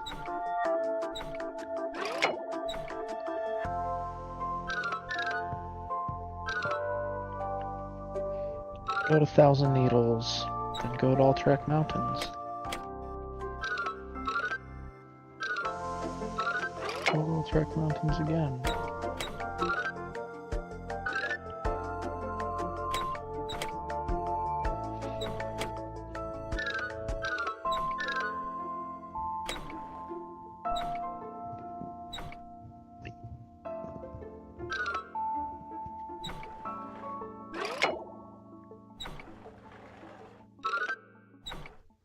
So did they increase the spawn rate of the elemental drops, or is it just that there's less people farming them?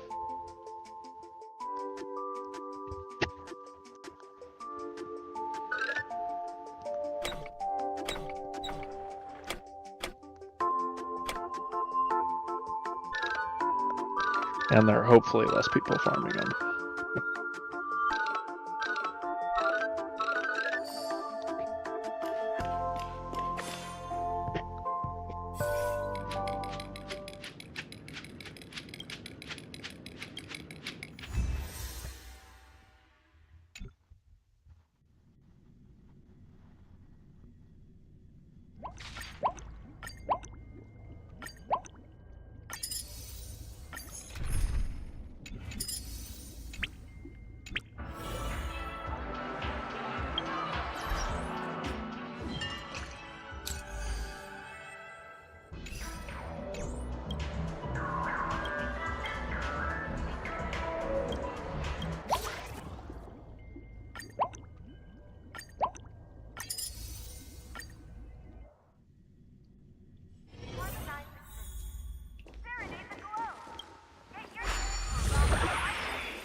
pain in the ass. So we have to go up into Duskwood.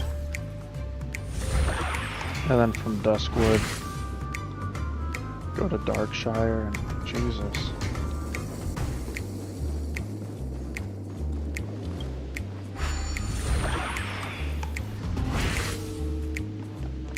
I don't even know why I'm doing this, because two hands sucks and it's also an enhanced thing, but...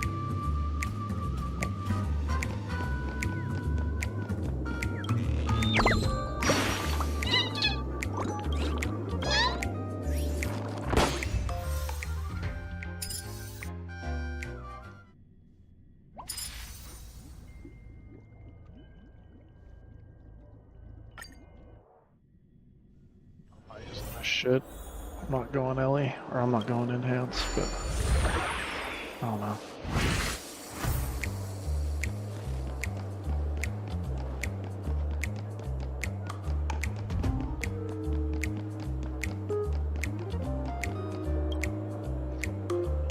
Thinking if I don't heal, I'm just gonna do Ellie, but I don't think there's any world that I'd go enhance.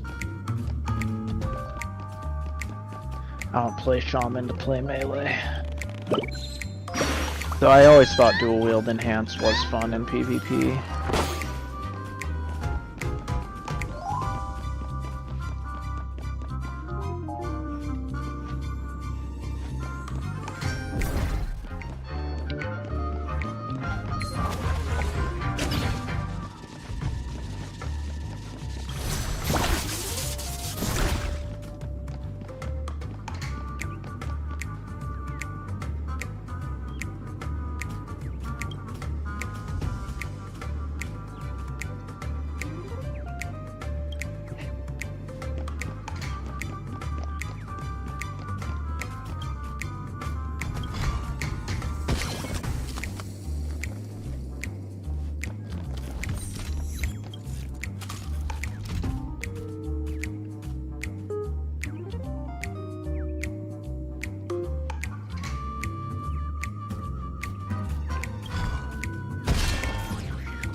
What?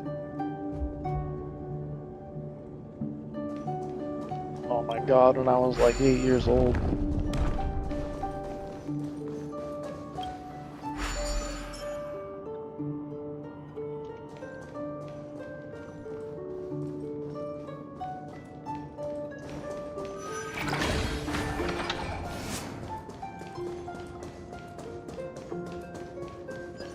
Oh, you're a fucking nerd. Stream 4. A web. The gleam of old I'm blades. just teasing. A webtoon.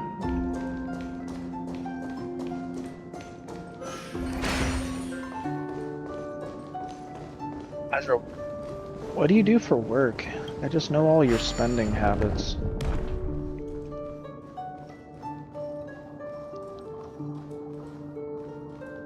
Cause you're what? Oh, rip.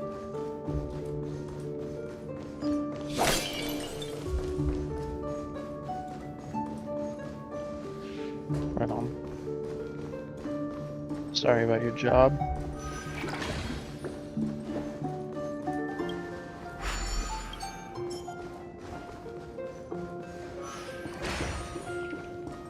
Alright, let's see.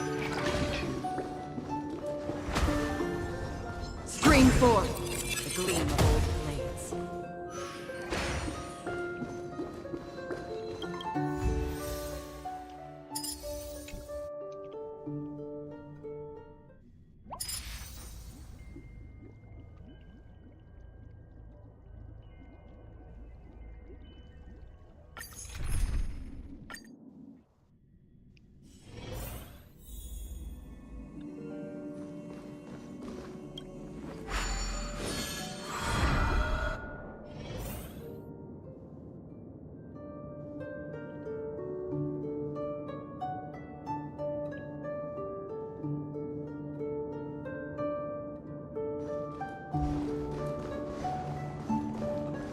Will it blend?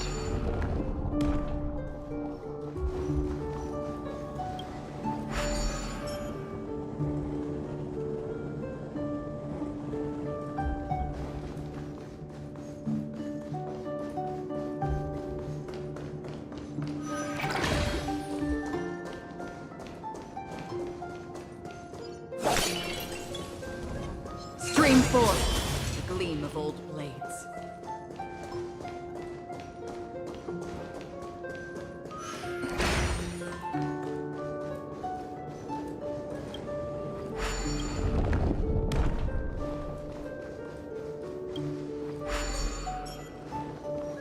Spend money on games sometimes, but not like mobile games like that. I'll just like, if it's a game I play a lot, then I'll buy like a skin if I think it's really cool, but I won't buy like tons, so I'll buy like one or two.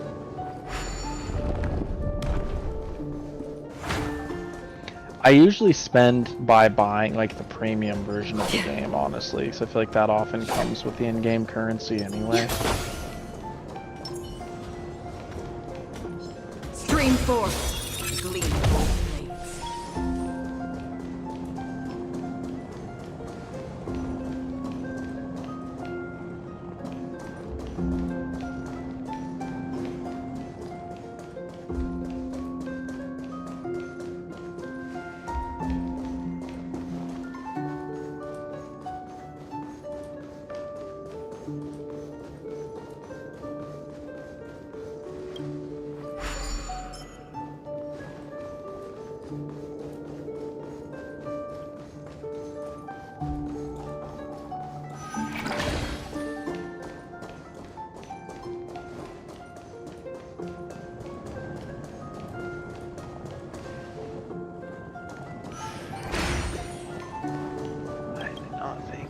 This guy was just gonna go fucking pull the Dark Rider as I was attacking this paladin. I don't know why the fuck he did that. This mage just totally fucking cucked me.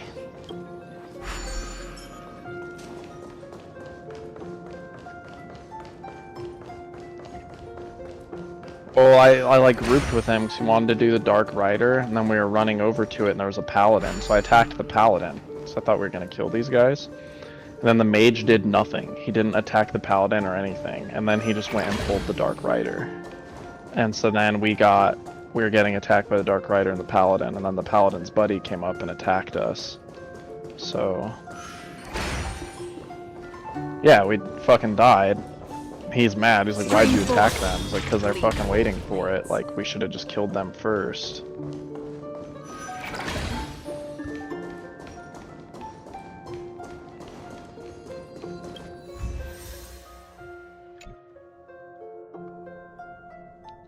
I have no idea why he would just go pull it like that. Like, we should have just killed those guys. It was 2 versus 1. That would have been 2 versus 1 on the hunter, but instead I got attacked by a hunter and a paladin. And then the mage didn't even try to help me. He literally just went and fought the Dark Rider. I was like, bro. And he almost got completely fucking killed by the Dark Rider.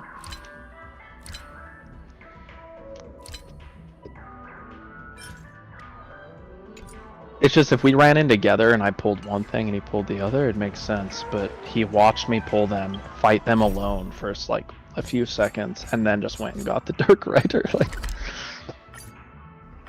the Paladin was almost dead from my lava burst. These randoms are just so fucking dumb. I don't understand.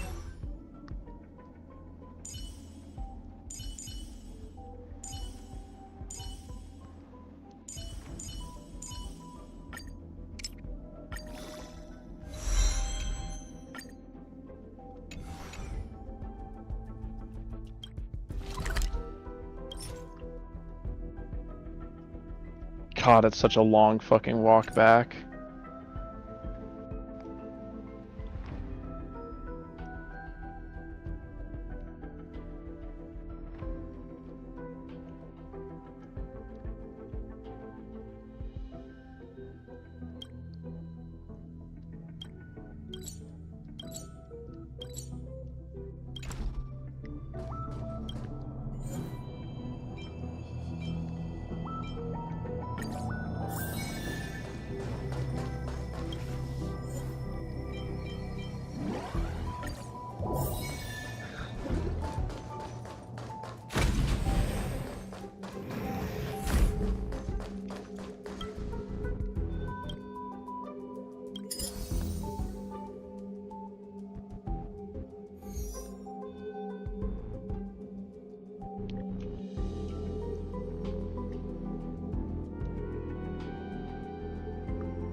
They're not gonna.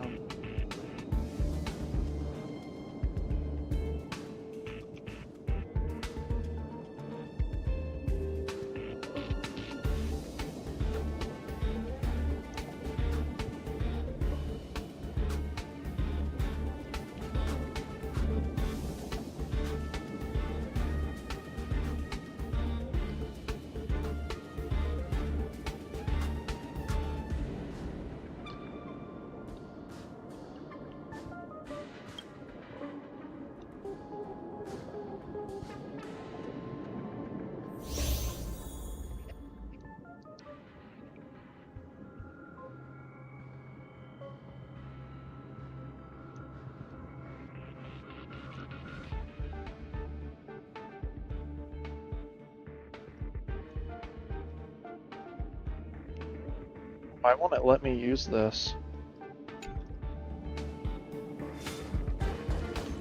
I just can't. How do you compel the Dark Rider to show itself?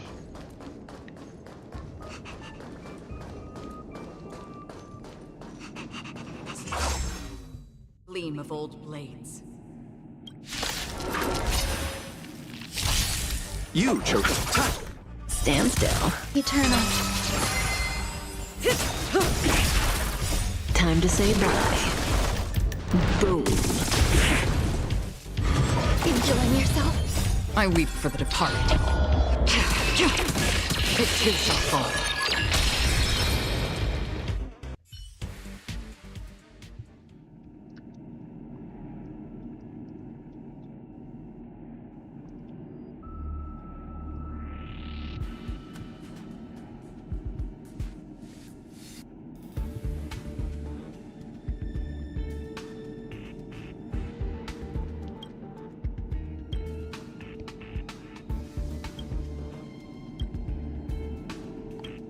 I'm so irritated with this mage.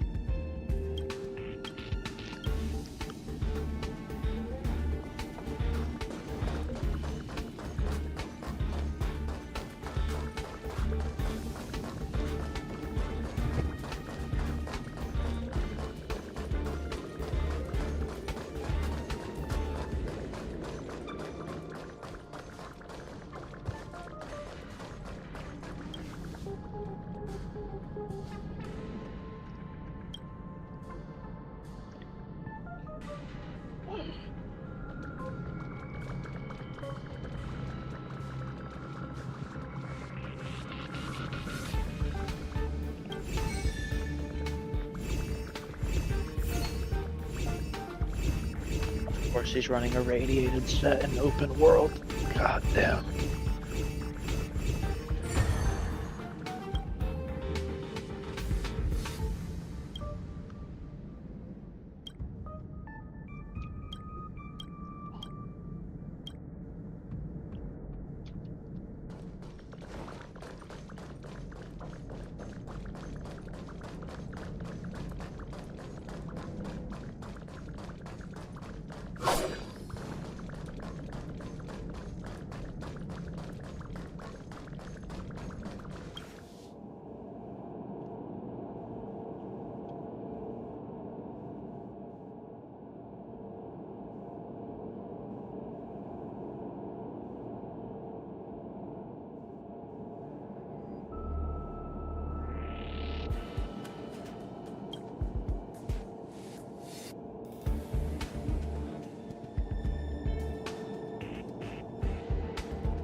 Alright.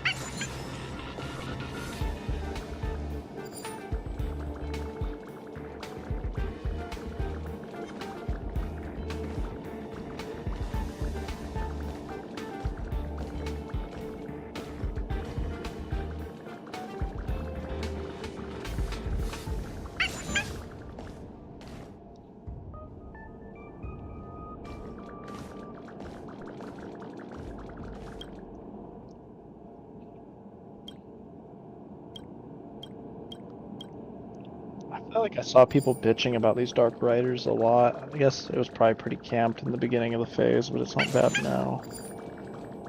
It'd be really easy if this mage wasn't completely PvP averse. Mage Shaman would be so fucking nasty. This guy won't attack anything. I just killed another mage completely on my own.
I think they should just release Onyxia early and let us do it this phase. I want level 50 Onyxia.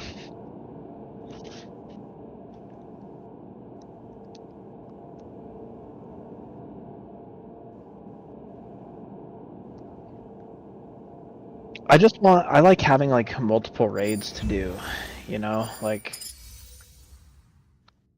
I want 2 massive raids. Onyxia was just fun because it was like one little extra thing. Sorry, I think I cut you off. What were you trying to say? Oh, I'm sorry, dude.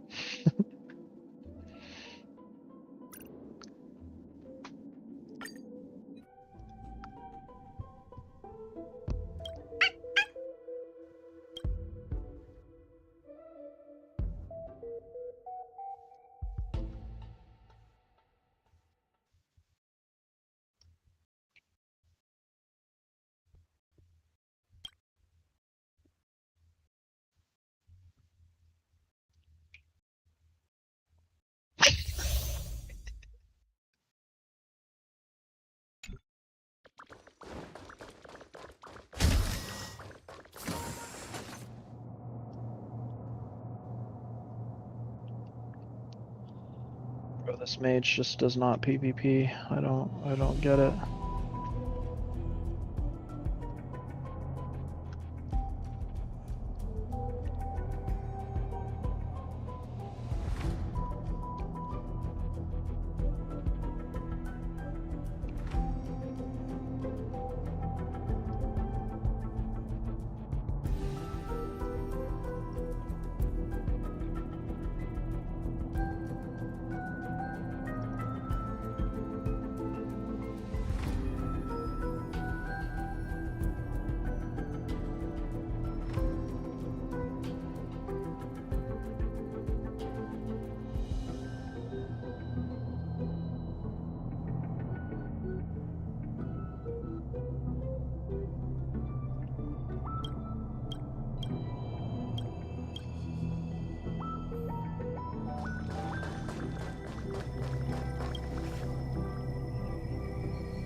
Yeah, I feel like you just have to really have a niche, like, and even then you gotta grind it so hard.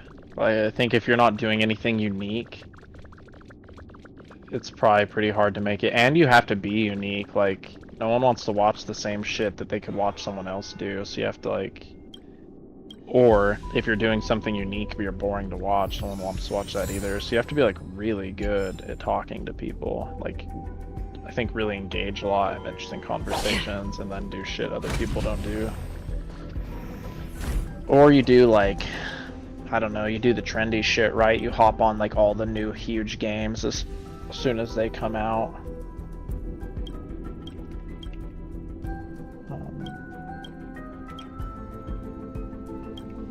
It's kind of like what DM did. I don't know if you ever watched Darth Microtransaction for, like, his Diablo 4 content. Yeah.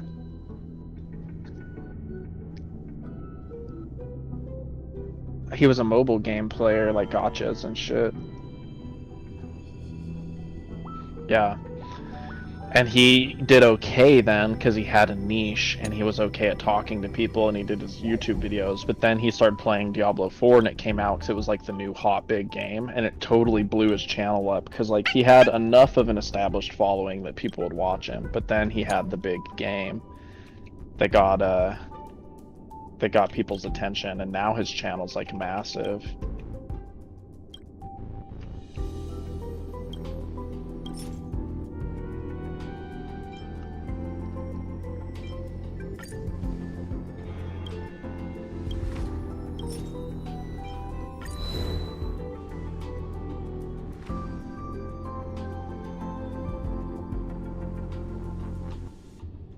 Yeah, Asmon does really help.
What do you think about VTubing? Are you a VTuber?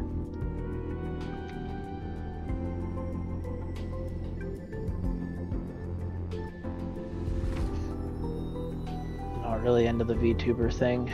I don't quite get it. I don't think I'm the target audience. I'm not exactly sure who the target audience is, but there's one that Asmon covers a lot that I like, just because, like, I feel like everybody, they have their avatar, they have their voice changer, or they say they don't have a voice changer, but I feel like a lot of their voices sound unnatural. To me, I think it's probably a lot of them are guys with voice changers. But then Asmon has this one guy, I should remember his name, who has like a female, like a cute female avatar, and then he just has his like unedited, like masculine voice, and I think it's so funny. He covered the what was that toxic ass VTuber company that just had a bunch of problems. Will be swept away by the wind. What was it? Ginty, yeah. May as well kill them all. The guy Asmon is covering covered a lot of that drama. Eternal sleep is not the dead return!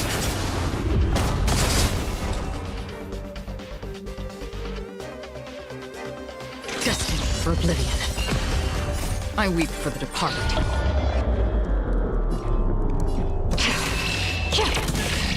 It too shall fall.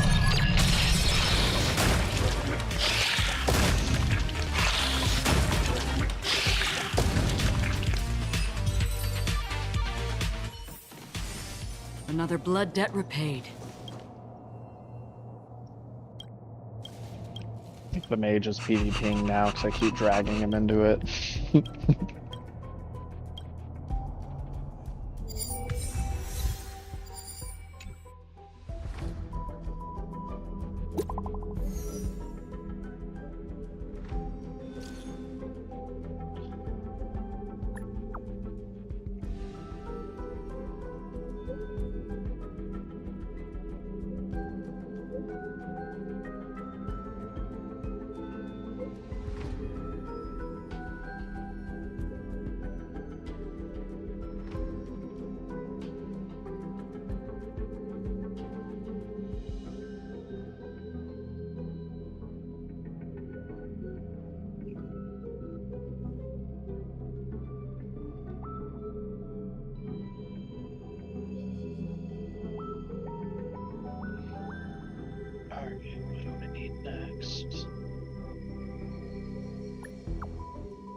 Slippery.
I like the new colors on the guild tabard so much. Shit looks so good with my new gear. I wonder what the next phase's gear looks like. Oh, they have it up. Let's fucking go. I haven't looked at any of this. Big dick purple staff. The big ass snake on it.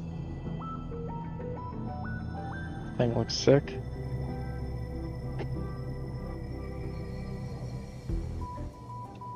Crazy healing staff.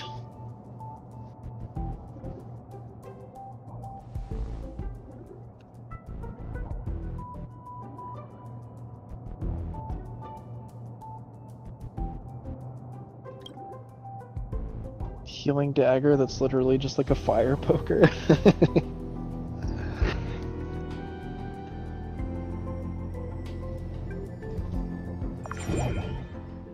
Oh, dude, look at this thing. That's gotta be the shaman biz, I bet.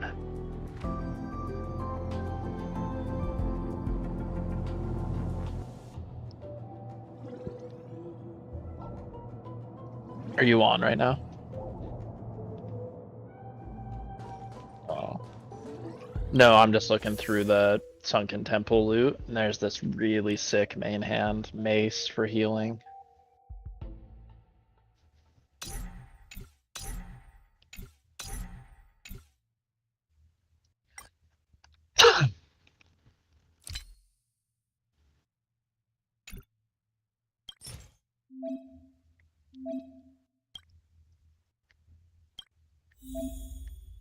It's kind of a lot of shit. There's an epic dagger that's good, a mace that's good, a staff that's good. I think the mace is probably best.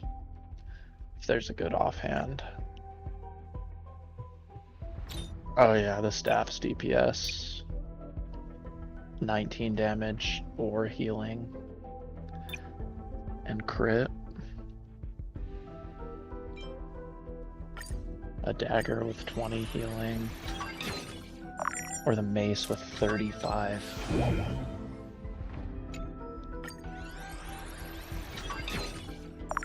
It's an insane healing cloth chest in here.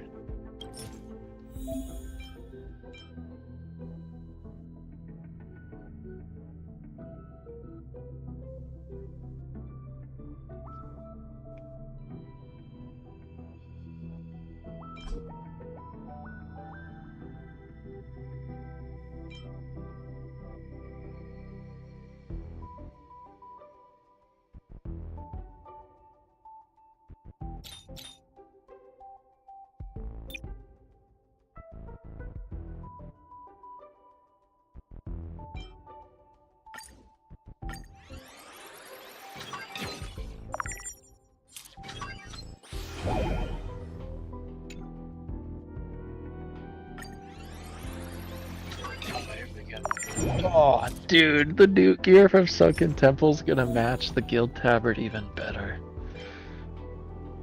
Fucking juicy, baby.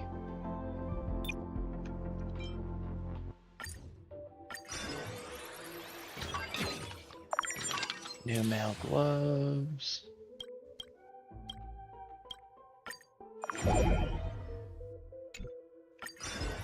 A helmet that, once again, does not match any of the fucking available gear. I don't know why they do this.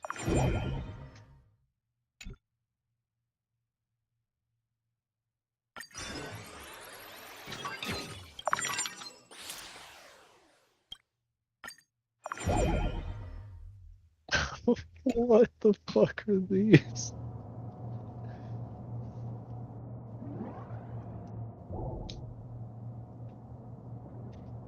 What is the nightmare?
This haven of memories.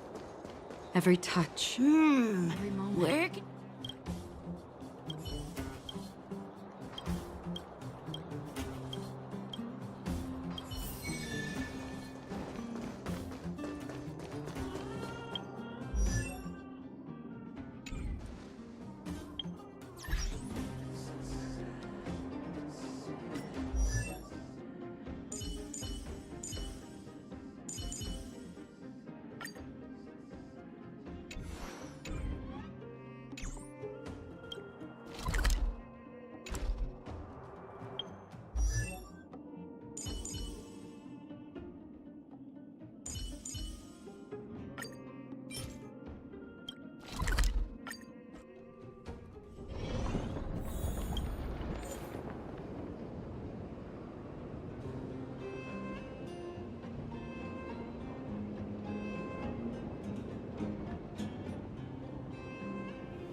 Stream 4. Gleam of old blades.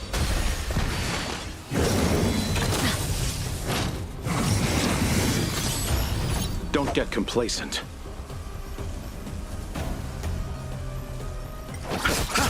Stand still. Time to say bye. Boom. Existence is unity. Destined for oblivion. I weep for the departed. It too shall fall.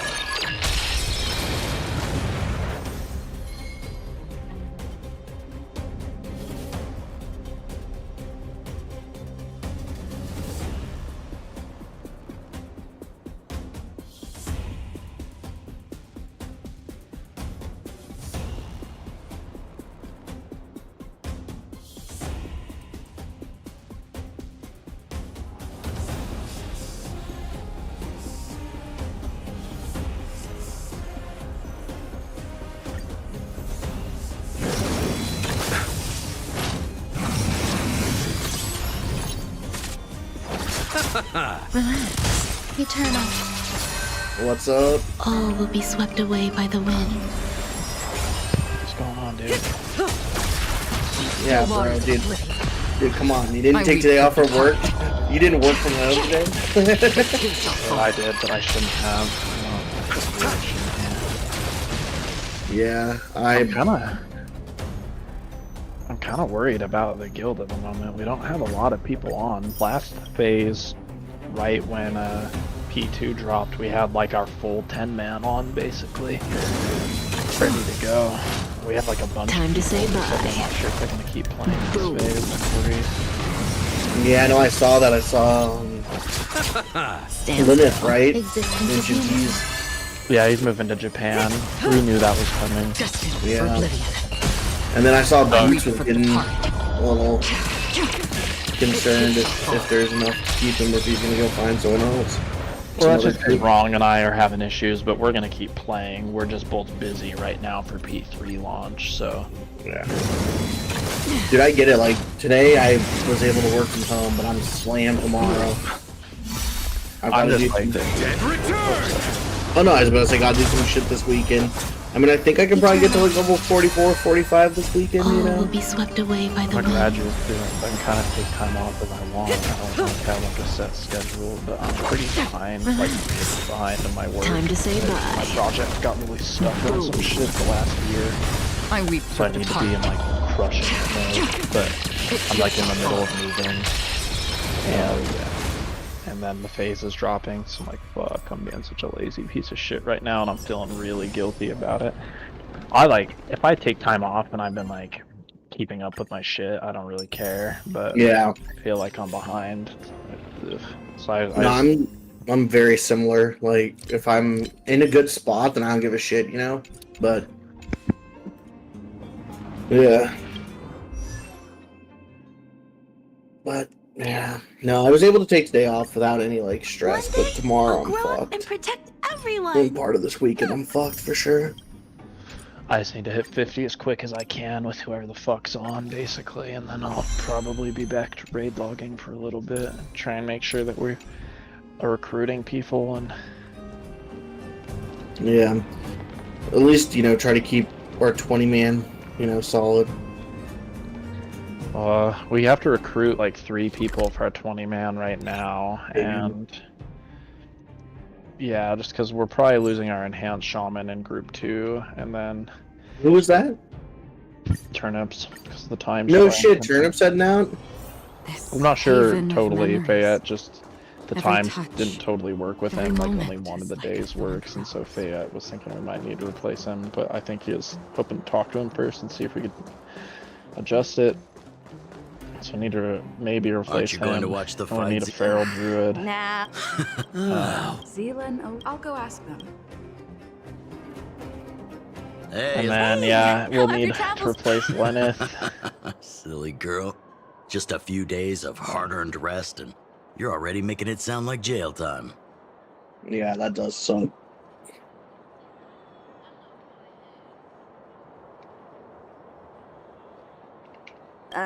Homie? Yeah, especially because he was Sheesh. some of our really big You must damage. have gone but I'm through a hoping lot that, since leaving here. like, Sounds like our any good rustic and mage friendly can probably do community that left a good damage, so- impression on the visitors. Yeah, no, I agree. Let's see. Yeah, I think it'll be hard for Lenneth with that time zone change to raid with us. It'll be like 2 a.m. his time. Or like 2 p.m. his time. Yeah, he requested that we move the times around a little bit, but that just like wasn't gonna work for the core of our group, so... Yeah. I mean, it's pretty normal in a start of a phase have to recruit, but we need people to be trying to pick up whatever pugs they run with. Like, if like our group should maybe actually choose to pug a DPS. So we're gonna run with you, me, Ring, Cat, and so Cat can go tank, you and Ring can DPS, all heal, and then we'll just pick up whoever. And then we just want to try and like snipe them. Dude, I agree. Oh, you heard us. That's how y'all got me We in were phase talking 2. about my student Luca. Yeah, that's how most Oh, of my you probably recruits have haven't met gone. him yet. Fayette and I I'm have done sure some he's a world top-tier fighter advertising in and like the posting in the underworld. Discord, and we've He's gotten also some doing people work like for that, but a Wildfire lot of those before, people just stick just not around in for a this bit town. and leave. It's the people we pick Oh, up in right. pugs from She raids hasn't or seen Luca dungeons that defend have his stuck, championship so... title before, right? And I actually am pretty Zila, good about why don't you getting take people our that hero and way. swing by the The Fight problem Club is that and I'm show not her the around match? that much anymore, so our recruitment is bad when I'm not like casually running You don't want dungeons. to? And I feel like Season of Discovery is fun. No, it's They did a just... bad job of I'm worried incentivizing people Luca to like might do actually something stupid again. like play outside of the raid. Yeah, no, I agree. And I think, like, you know, part of that is, like, I mean, I enjoyed, like, the Stranglethorn Valley and, like, trying to get the mount and Stranglethorn rep and shit. But, yeah, if you're not interested in, like, kind of, like, bisque gear and, like, unique mounts, and it's... How old are you again? What the hell are you even doing? No, I'm kidding. Oh, I remember now. Like, Luca there's was not. I defending feel his like title. I like look and at Zila Wrath was as an watching in example the in like audience. TBC where they have like their The token opponent for currency that system fight from was the too dungeons. weak. So even if They you went like down have with your just a gear, few you keep punches. running it to get I don't like know your what got into weekly Luca currency after or that, whatever. but he said out loud Does that he that wanted contribute Zila to to come up grand game and gear? fight I him like right running there and dungeons. then. But Damn, shit's I a love waste of my dungeons. Why it's don't just a we waste of my stop there, time Chief? once I have my gear. I'd rather not relive the So- moment. Yeah, and it's exactly like, once you're geared enough for raids, Okay, it's like, why am I stop. going to go Anyway, fuck that's around what for, like, Luca's like. He forgets about 1% himself once he's BOEs in that the I'm going to mood. replace, you know? But I trust Luca not to make the same Yeah, mistake exactly. again. So I think back to the original suggestion. Are you good I to think take her dungeons to would the be Fight more Club, interesting Zila? with like some system like that, but since the Ugh, phases are so fine. short, I don't I'll know how take you there. interested people would be in like a weekly That's more currency like it. reset The more thing friends, the for merrier. dungeons anyway. I hope And you I think can a get lot of along the with my dungeons at favorite these levels are student. just boring. Like they're fun to level through, but like you Why don't want does to keep Luca farming always them come 'cause the sneaking bosses are back into easy. There's town like like no this? mechanics. There's I haven't nothing seen him for a to while. do. Hope he's grown up a bit since then. 50 will be a little better. Mara, Sunken Temples, EG, those are more interesting, but Yeah, and then around, I think, level 48, I'll probably try to be running... What's the one that has Princess in it? I forget the name. Maradon. Oh, it's Mara? Yeah. That's it. I give up. No, but Sunken Temple. Friends of the Friends of Bellabong, the champion of the Then modeling would've kinda 1761st sucked. Fighting King Challenge. 30 tournaments, 28 victories. The Boulder King of Fists, Luca!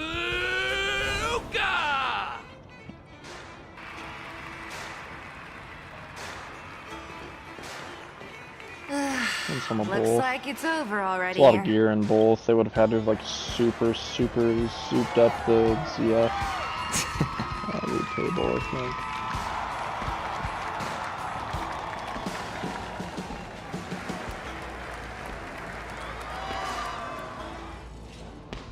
Hey, Zila!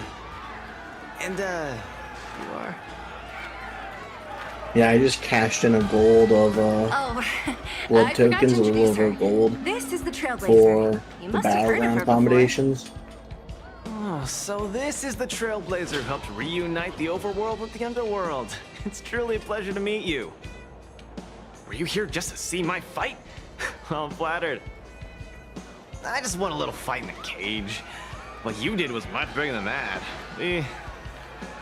Luca! Luca! Luca! Ugh, the crowd never gets tired, do they? Do you want to head outside? It's a bit loud for talking in here. See you next time, everyone. There are sparks yet to fly.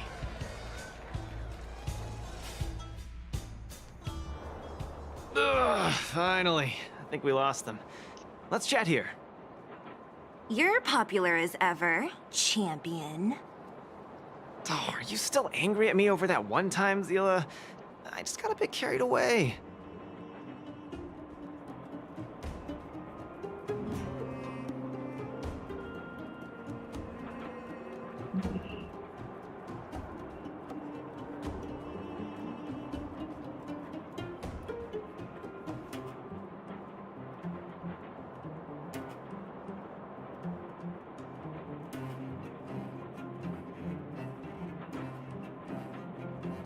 Nothing. Just that thing Chief Oleg mentioned before. It's not like we actually fought.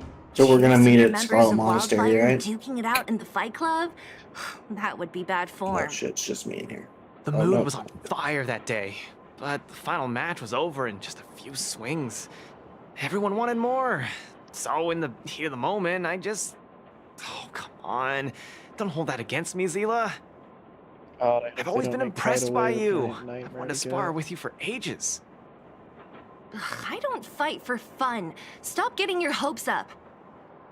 Anyway, now that you've dragged us out here, what did you want to talk about? Ah, yes. So I'm trying to get a plan going.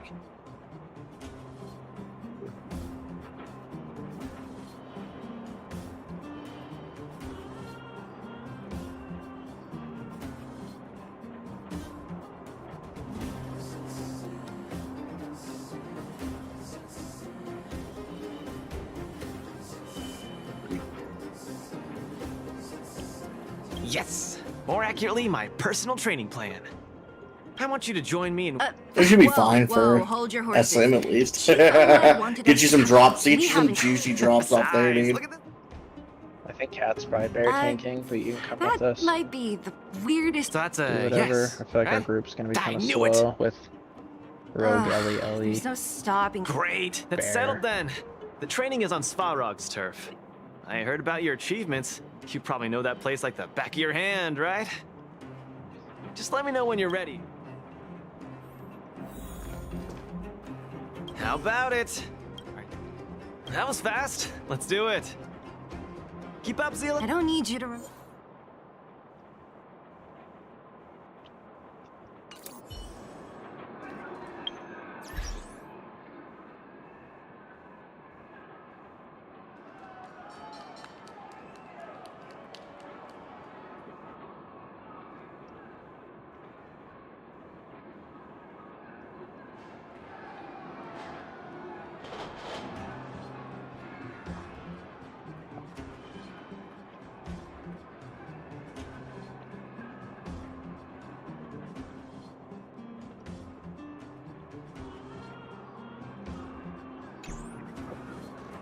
How about it?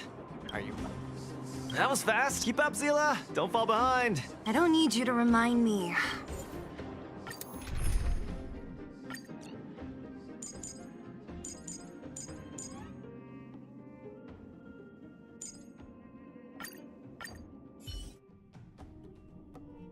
This is Svarog's turf. Where to now? Don't worry, just follow me. We need to find a mechanic called Cassidy first. I've hit him up before. This way.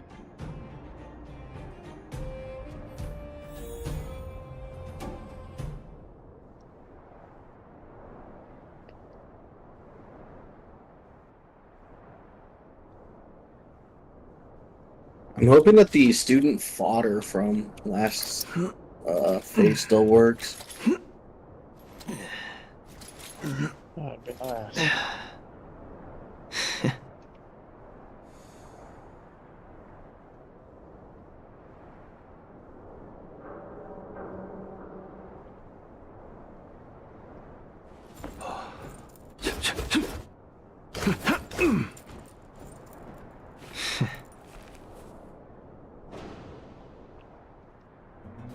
Is XP live? No. It is. Yep.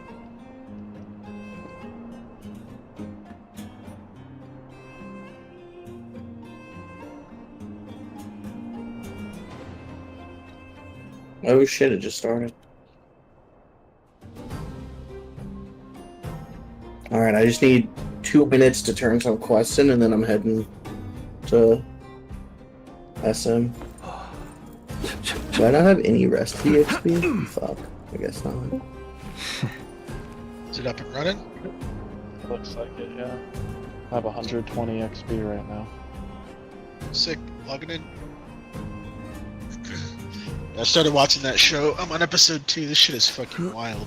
Your body problem? Yeah. You're the problem, sir. Got him. Correct. What are we doing? I think everyone's going to SM. Let's go to Kath. Yeah, I just gotta drop some quests off and then I'm parking over there. Wait. What? Everyone's going to Kath. Yeah. Go to Kath. And then we'll see who shows up to distribute groups, because I don't want to run a 5-man and then have like 1 or 2 people get cucked, so we'll split shit up. Oh, I'll sit out if it's... No, it should be fine. You're finally I here. think we have... I've been waiting for you for ages. Like Moose just logged on. Relax, bro. I'm a man of my word. Don't need to stress out. I know that's the problem, is we have you, me, and Miss Zila, moving truck all Two around. senior We wildfire don't have members tanks, are so concerned Cat's with gonna my tank for problems. I can- They just came along to go. Picked up some Don't mind that. extra gear. Just I can tell us exactly reswag what happened. No feral tank. Came Picked up along other to gears help, too, huh? so Oh, okay. This may sound strange, but I have I'm an some amateur other mechanic. gears I like to collecting serve scrap you. in my free time, doing odd Skull jobs, bash, like some putting robots together, that sort of thing. Lasso. But a few days ago, 2 of my robots suddenly disappeared. They were my pride and joy. I usually leave them in the tent Right. when I head out. Everyone in the settlement knows each other. This is Alright, boys, first bar and a half of EXP. Someone must have set their sights on my robots and stolen them while I was gone. Yeah, I've got I just don't know how they managed it. 25K the programming. plus quests. That's not possible. God damn. Yeah, I had Kidding around. I had 2. Can't you tell so, I have a serious problem on we're my done. hands? I see. I pre-quested a 2 lot robots. last phase, but I didn't do. Do you have any like, literally not a clues? single Any one this reasonable phase. guesses? It's gonna be kind of We rough. need to but- have an opening to start the Yeah, investigation. I'm on my way over to Kath right now. But here's the most mysterious part of all this. One of the machines they stole was a drone. I called it Little Faye. Little Faye has an alarm that buzzes non-stop as soon as any unauthorized people get close. It's guaranteed to wake up the entire settlement. But I didn't hear Little Faye's alarm at all. I still can't figure out how that happened. Same. Holy and Discipline. Dual spec. The ultimate dual spec.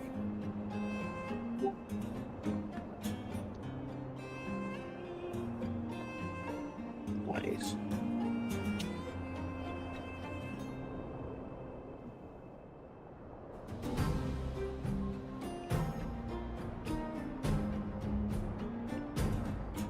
It's funny seeing everyone just on their sleeping bags, just like crashed out. The amount of people who just Trust hopped me, off I the know the Zep to people run here. to SM It's is insane. extremely Yeah. We're gonna have like 100 horde heading The drone here. that was supposed to sound an Dude, alarm suddenly went silent. It's all gonna Worth come. Like the remembering. people leveling the fastest are Anything gonna else? be the ones running 4 mages and a priest. Let me think. Yeah, our comp strike gonna be Oh, fucked in my group. there is 'cause one we other have thing, fucking but I don't moving know if truck it's running useful. spell hands. Me as like half Ellie. Little Faye Tusk also is has like a half a tracker. person already. If it gets too far from Big Ben. Oh, Big Ben is the name of Fucking the other. Cat's gonna be a bear. If there's Ringworm's too gonna much be the distance only between like them, Little Faye will good automatically spec start person routing in and fly to there. Big Ben's location. I'm curious. That's all, I suppose. I tried to find clues myself, but I don't know where to start. If we don't wind This up job coming up needs with a second real group, professionals. I'll go shaman tank for you guys. Cool, we've got this. Don't worry, bro. I think it should be We alright. promise we'll We find might your just have to run robots. scuffed groups. Like Moosh was. Hey, I don't know what how he's can you doing. be so sure? Trust me, Zila. Don't worry, Cassidy. Is Wildfire's he on the 100% case. gold? God You just damn. rest Mardo up will be here on and don't let this ruin your day. later. We should see where Orlok is or when he's What was planning that to all get on. about? You're Pretty sure 100% Orlok's at certain work. we're gonna find those robots for him? Slow down, Zila. Listen to my analysis. Honestly, first. Yeah, I don't know if we want to do an Oldemar It's a later big to do the job to steer Oldemar quest. two but- robots without anyone Oldemar? noticing. No, fuck all Especially that. when That's one of them has waste an of time. alarm. I'm guessing that our thief 300% friend gold. took Little Which is Faye. basically working. You mean... Hanji and Violator are both an STE. I think the thief knew that Little I'm Faye going had to an Undercity alarm, right now. so they decided to Insane break it. amount of water. Oh wait, who But was they that? also knew That's that Hanji. Cassidy could fix Oh, Little nice. Faye. Hey Hanji, do you and use have its a tracker tank function to spec find Big Ben. set up at all? The thief must I have tossed the mean, I broken have drone the somewhere gear for and only it, made off with Big Ben. but You it's need just my tank. DPS talents. Hey, Yeah, Hanji wow. picked up Looking at me like 4 that? sets of gear before anybody Say else something. could pick up one, so he's got like everything. If you want a tank for one of the groups for dungeon runs, that would be super sick. Because that's That what we sounds don't have. Nice. Then we'll just keep Cat as bear, and then do you want to run Hanji, Fayette? Yeah, that's And cool. You can heal for him.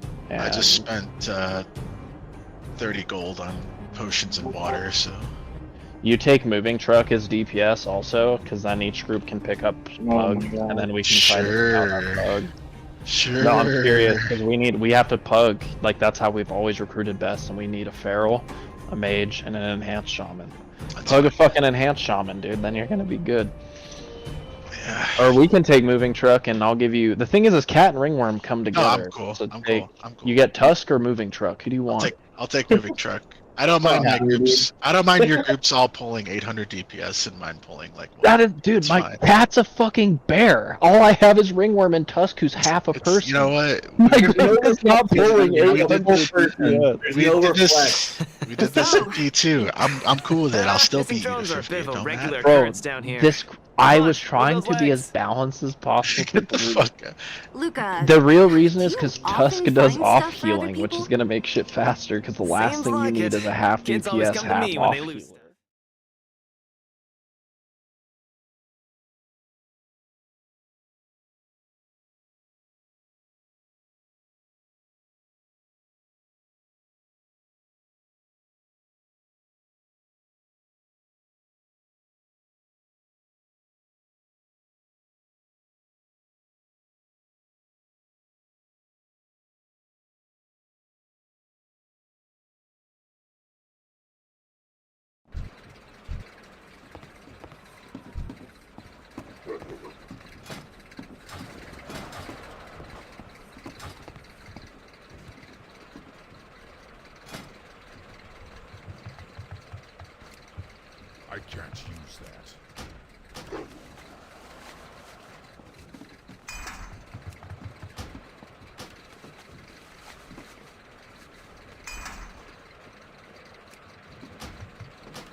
Charging.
Hello, man.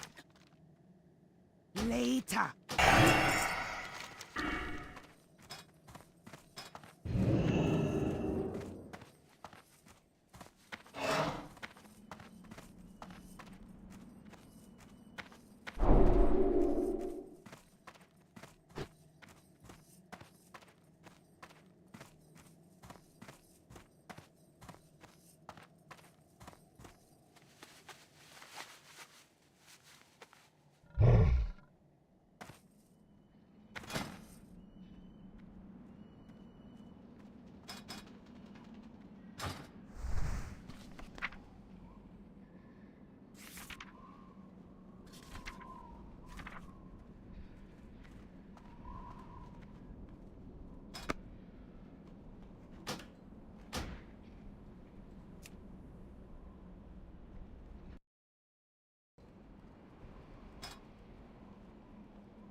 That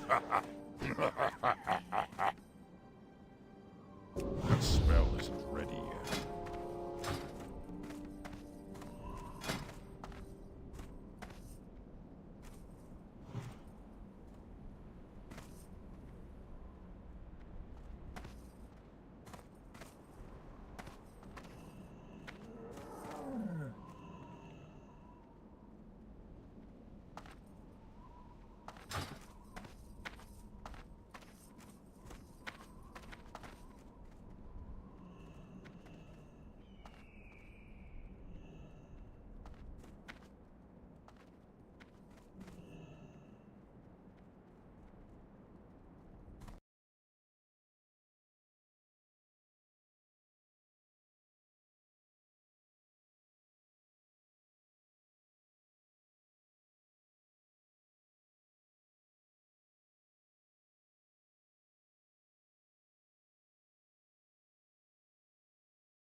That's still recharging.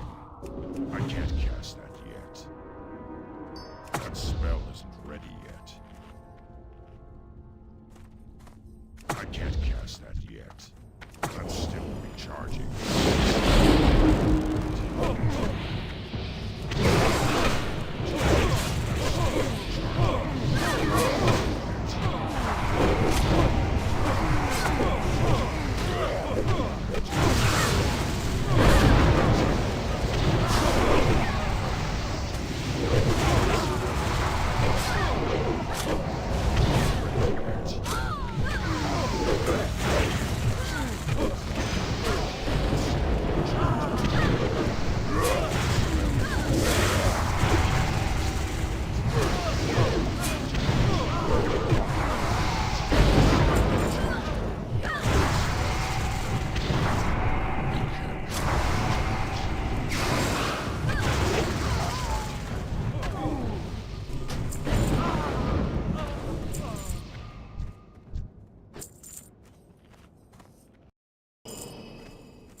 That spell isn't ready yet.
Infidels.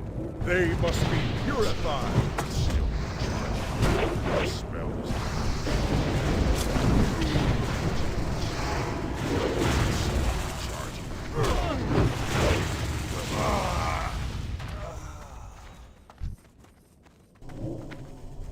I can't cast that yet. That's still in charge.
recharging.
Charging.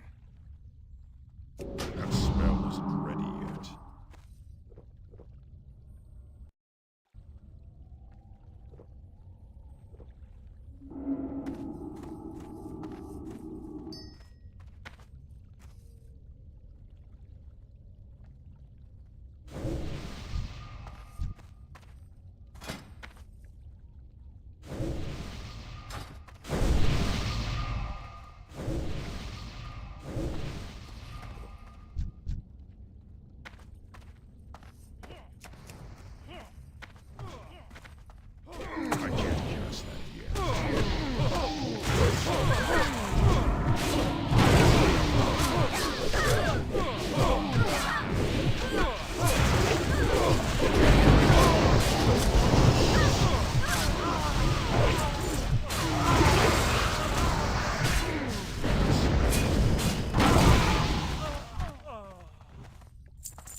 Infidels. They must be purified.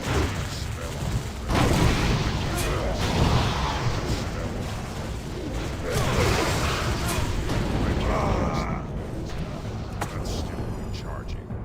I can't cast it.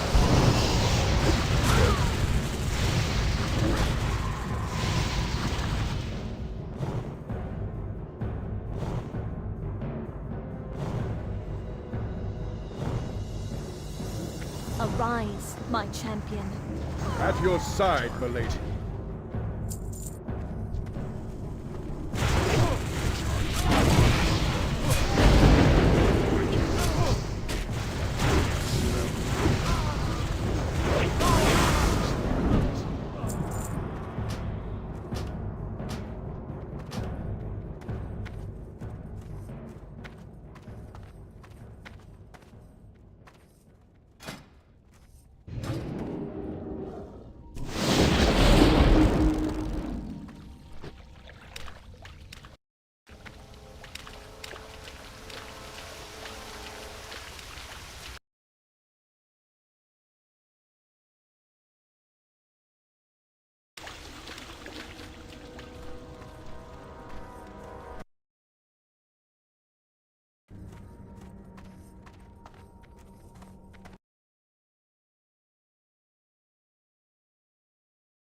I can't cast that yet. That spell isn't ready yet.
Infidels. They must be purified.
I can't loot that.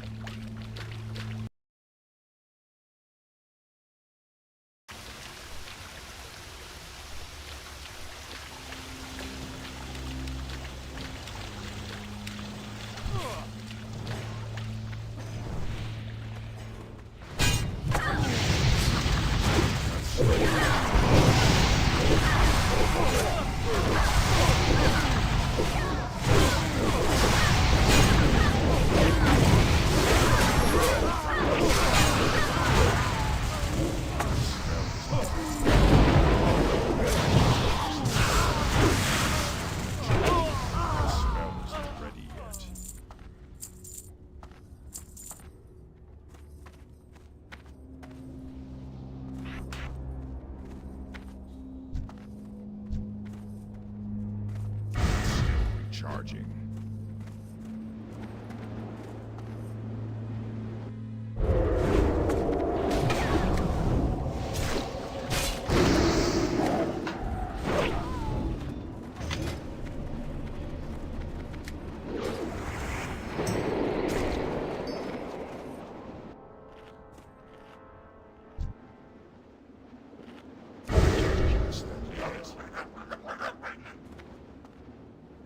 That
shall pay for this treachery. I'm out of range.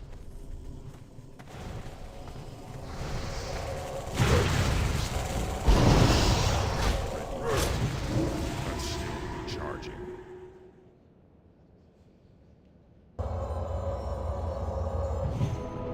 Arise, my champion. At your side, milady.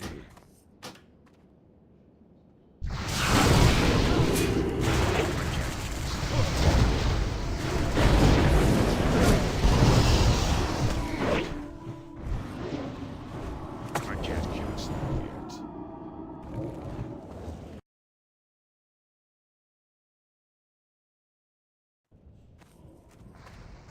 That spell isn't ready yet.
charging.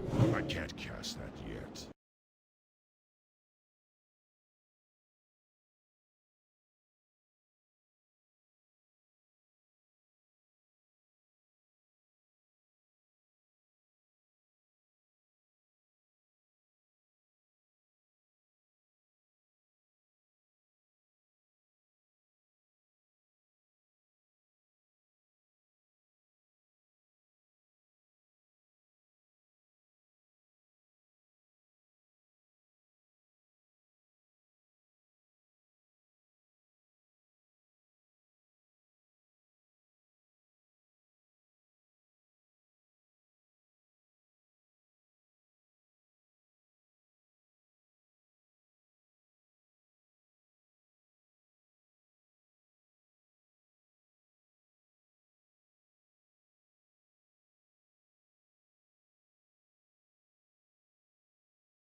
I can't cast that yet.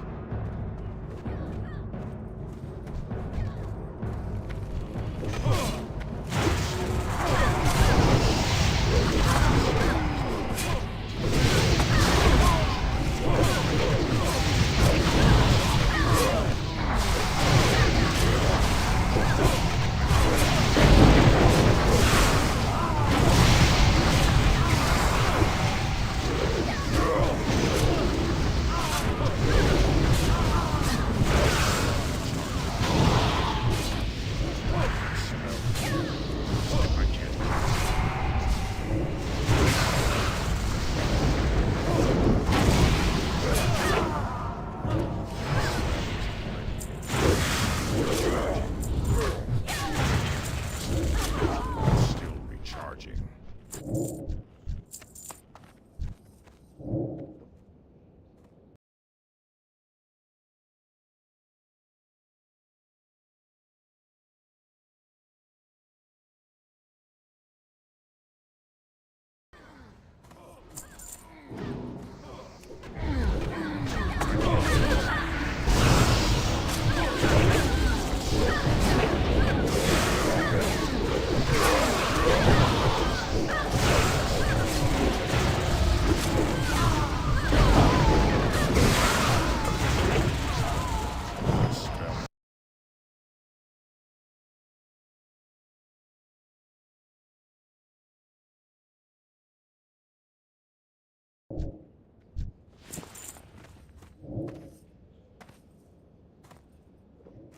That's still recharging.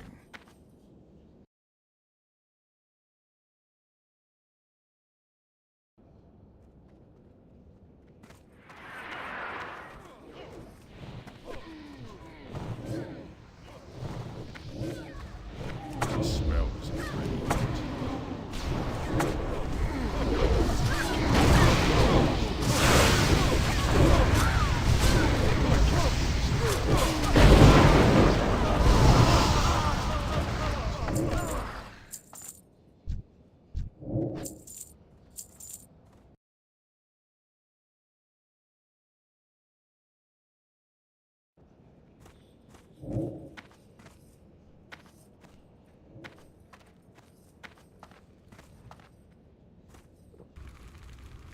Infidel.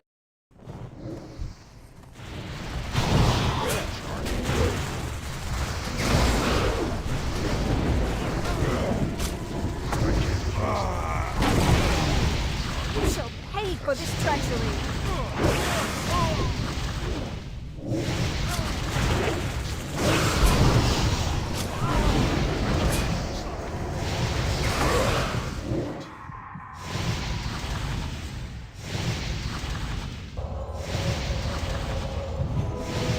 Arise, my champion. At your side, milady.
Hey.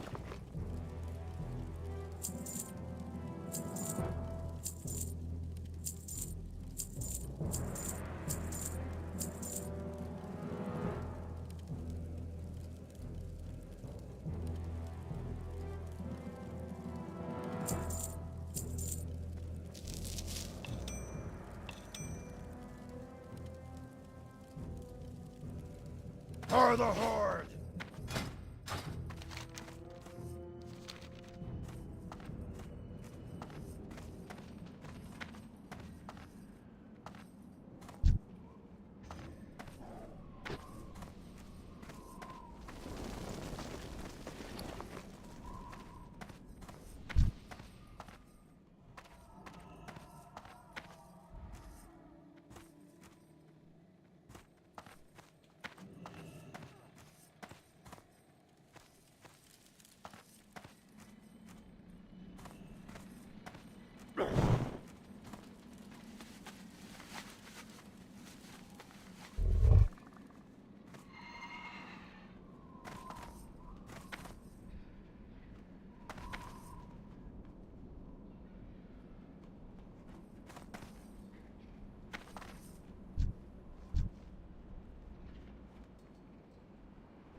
Loktar! Go with honor.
It's still recharging. That spell isn't ready yet.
They can't join our group.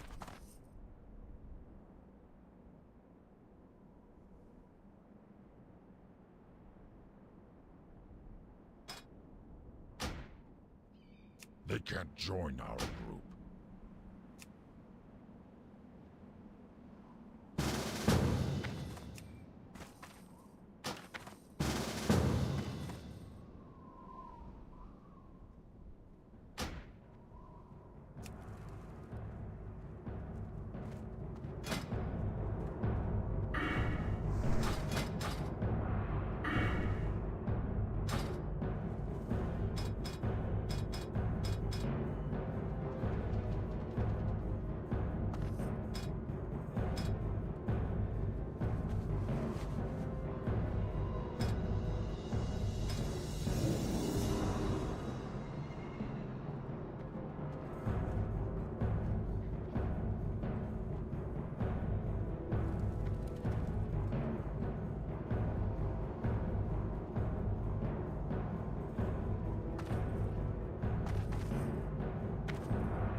Don't be shy.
Hey there.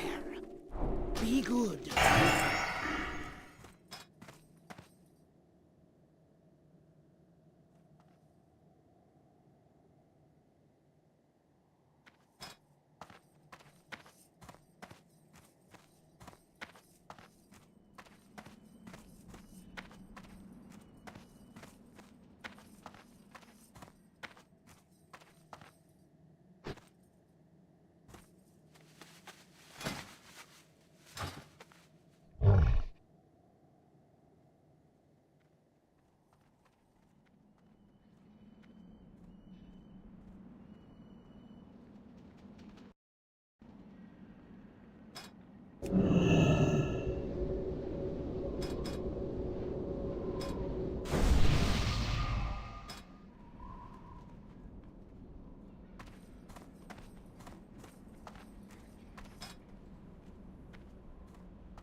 I can't cast that yet.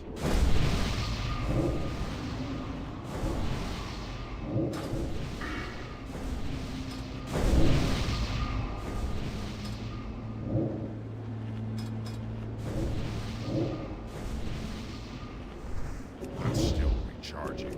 I can't cast that yet.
cast that yet.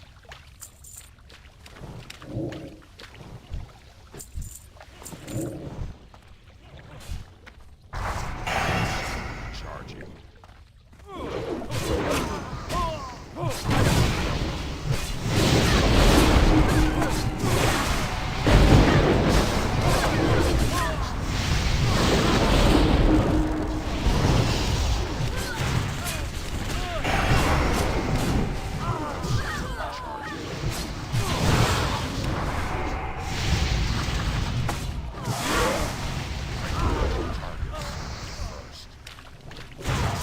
Charging.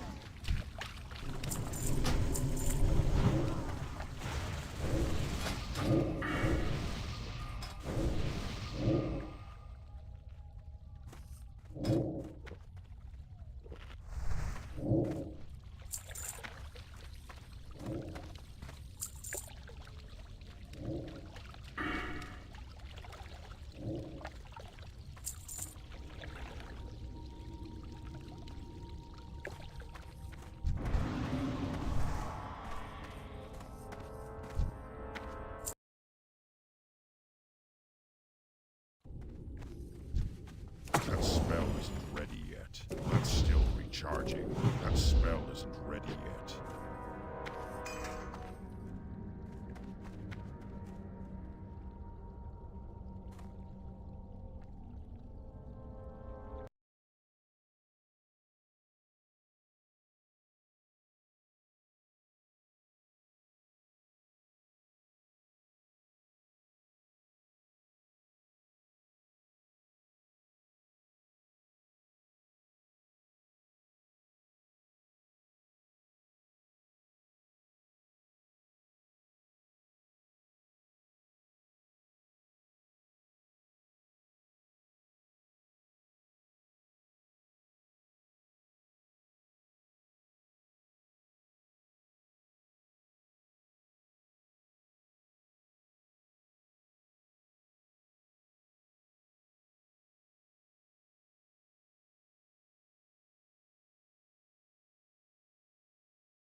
I can't cast that yet.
spell isn't ready yet. Infidels. They must be purified. Charging.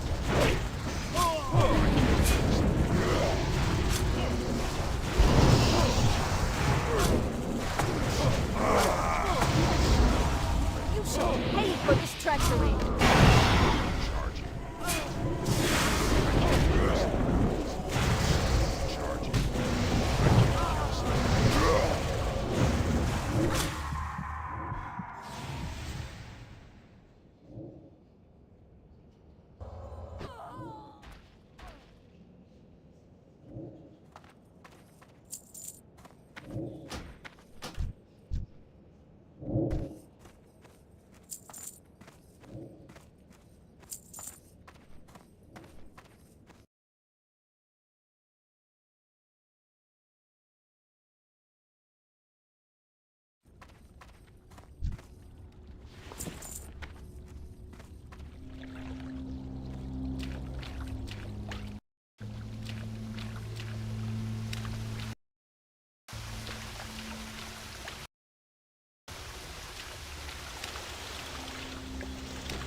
recharging.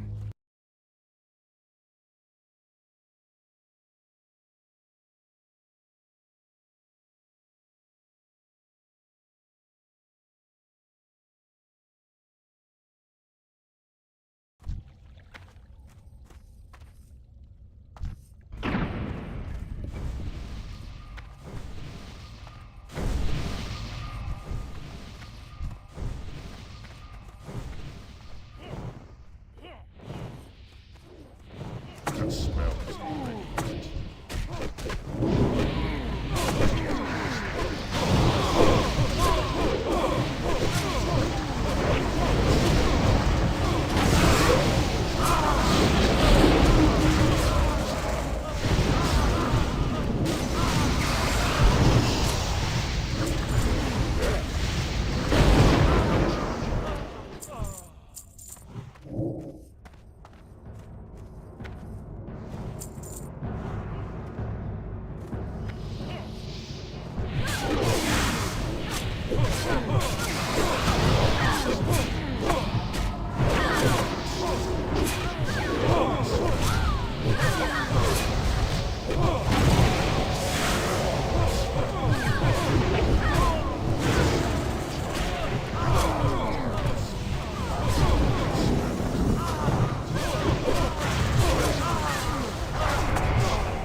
That's still recharging. That spell isn't ready yet.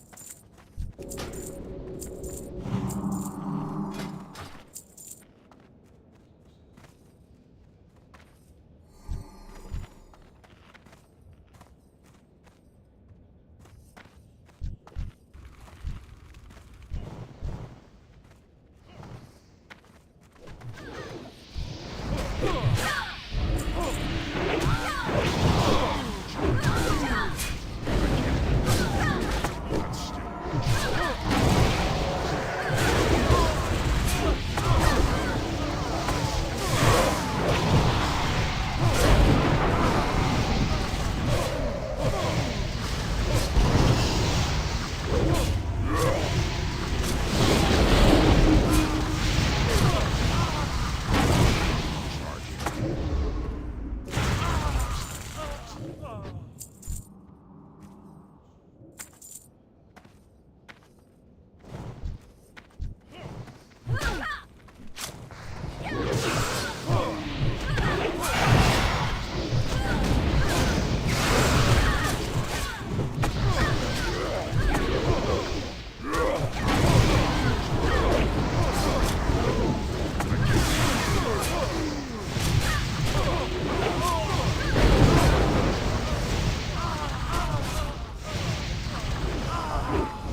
infidels. They must be purified. The smell isn't ready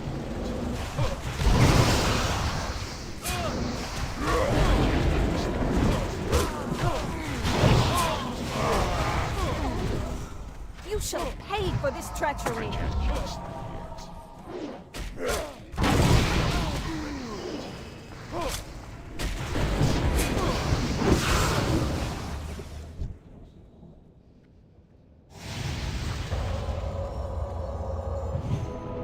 Arise, my champion. At your side, milady.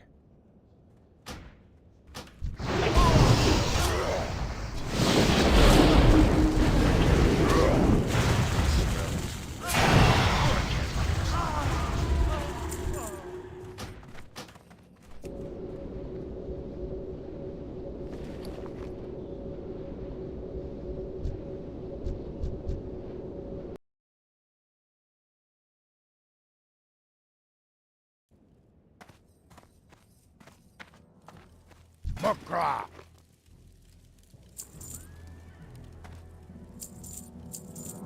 Dabu!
who you be. Spirits be with him.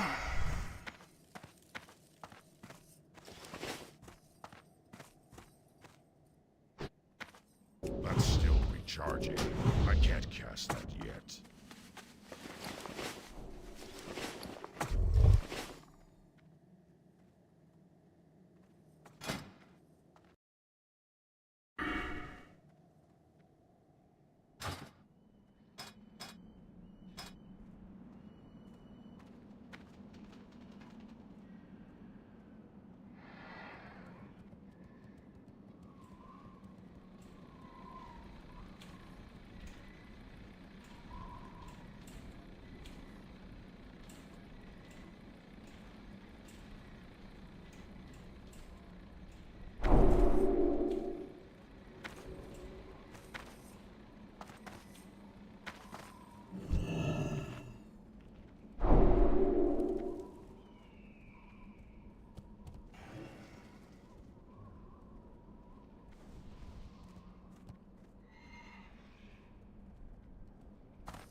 Blood and thunder. Go forth.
Yo.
I can't cast that yet.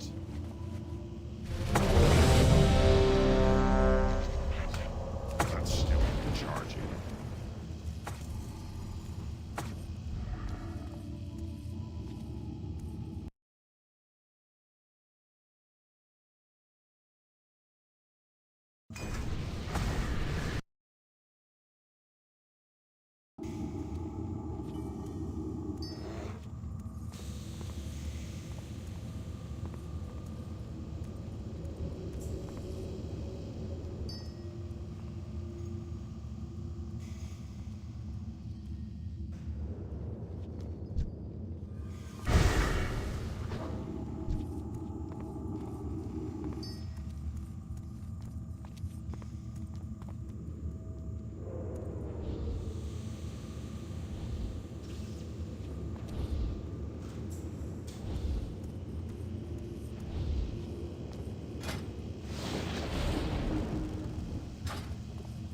That spell isn't ready yet.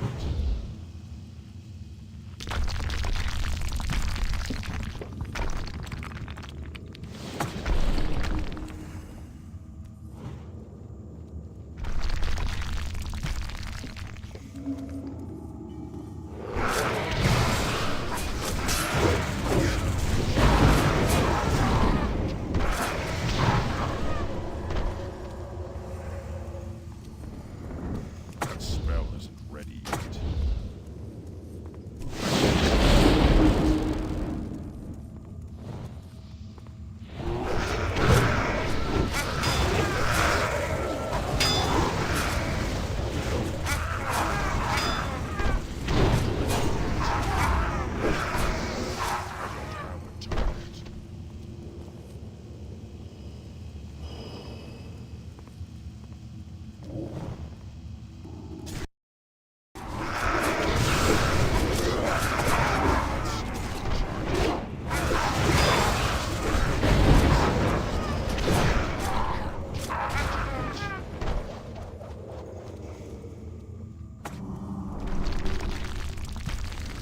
That's still recharging. I can't cast that yet.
yet.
I can't cast that yet. That's still recharging. Pleased to meet you. Need assistance? All right, then. You have a great day now. Goodbye now. Be seeing you. Very well, then.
That spell isn't ready yet.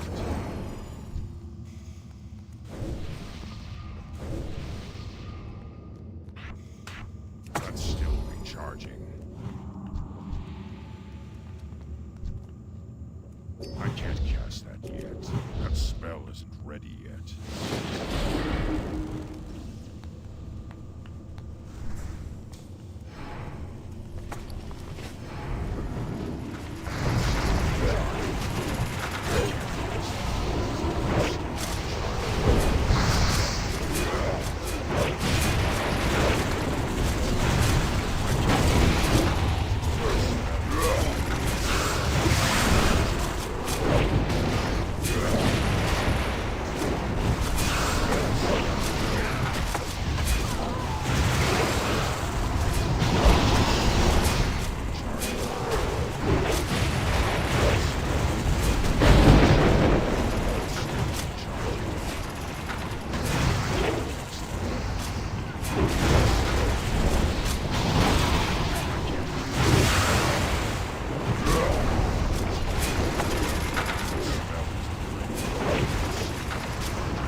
That's still recharging.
Electric justice! Charging.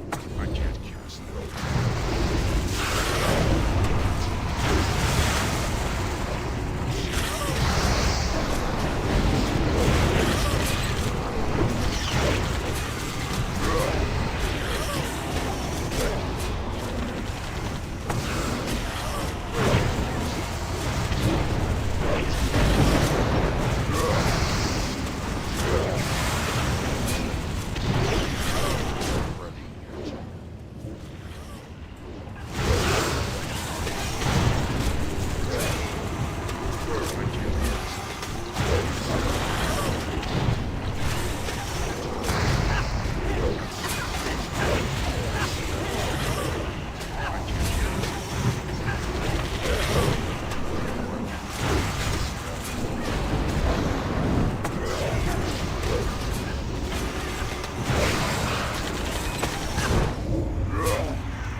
Warning! Warning! Intruder alert! Intruder alert!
recharging.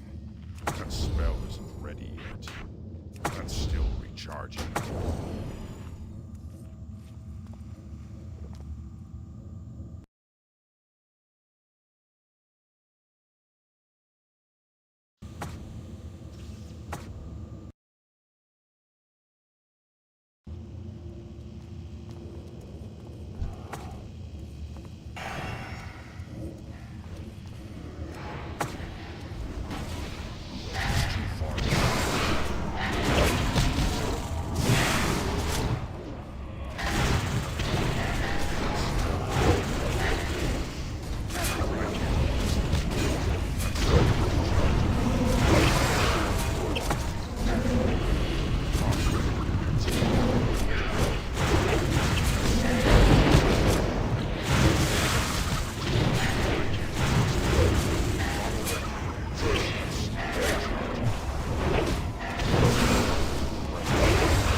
summer gun is mine!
can I help you with?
What's up?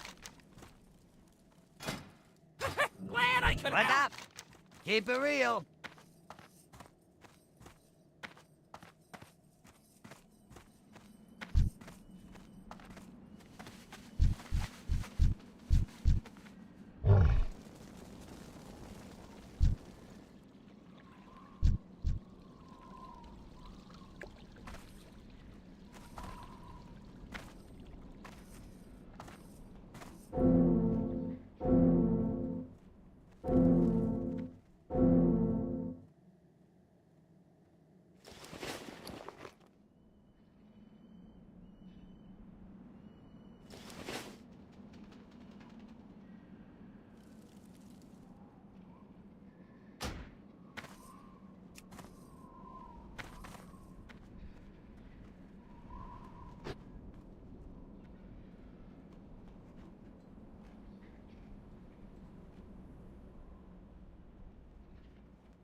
Talk to me.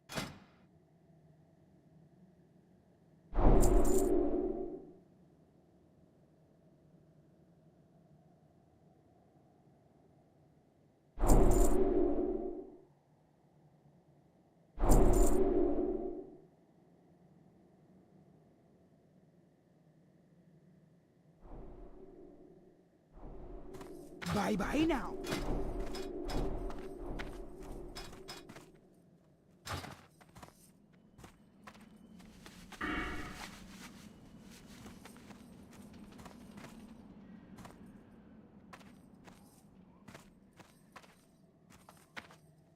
The winds guide you.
isn't ready yet.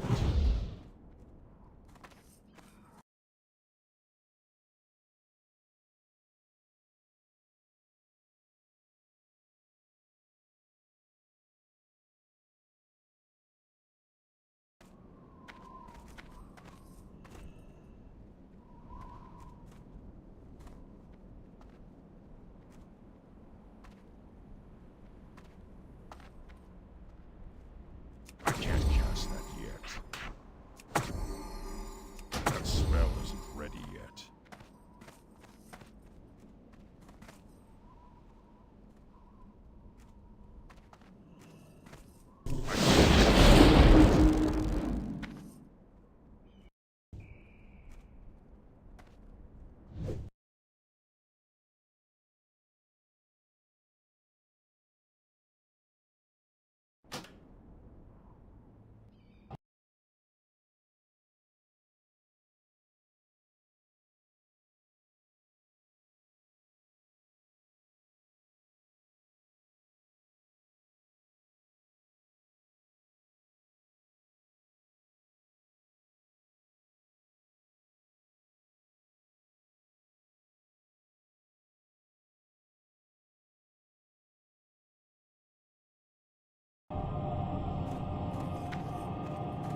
charging. I can't cast that yet.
Infidels.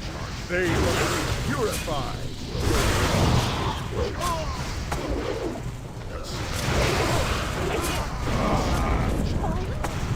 You shall pay for this treachery.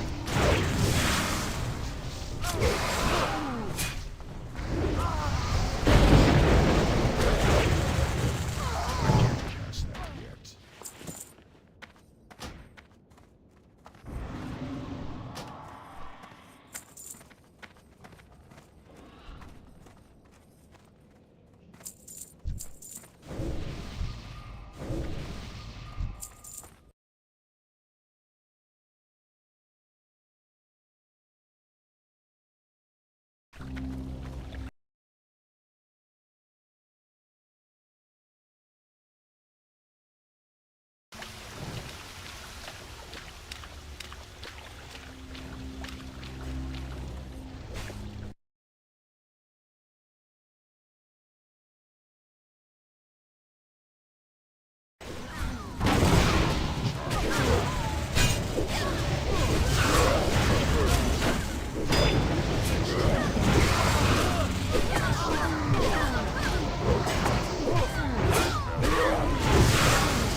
too far away.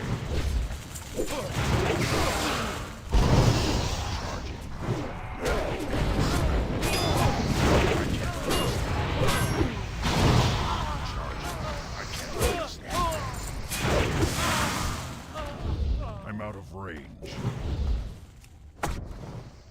That spell isn't ready yet.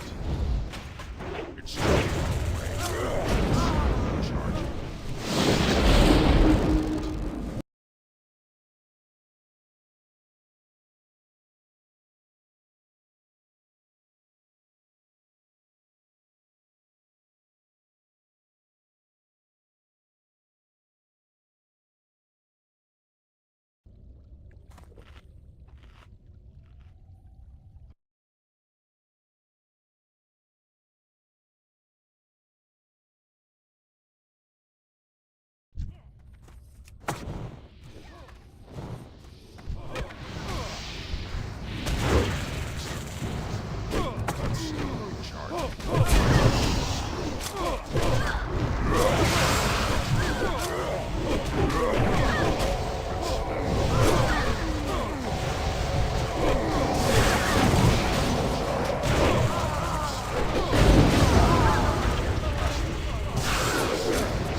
Infidels. They must be purified.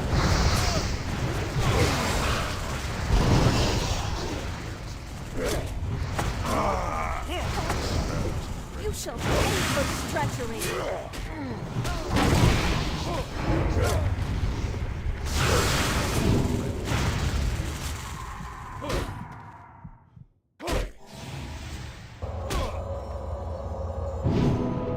Arise, my champion.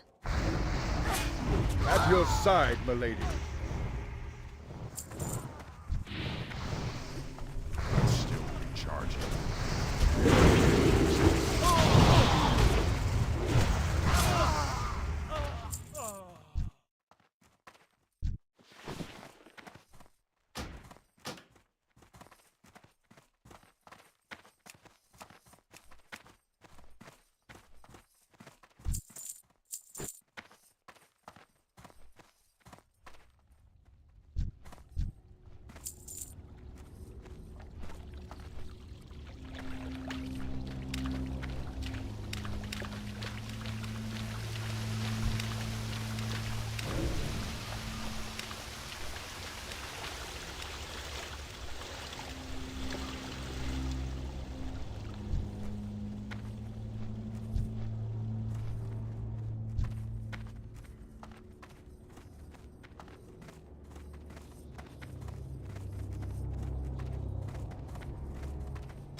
Greetings, traveler.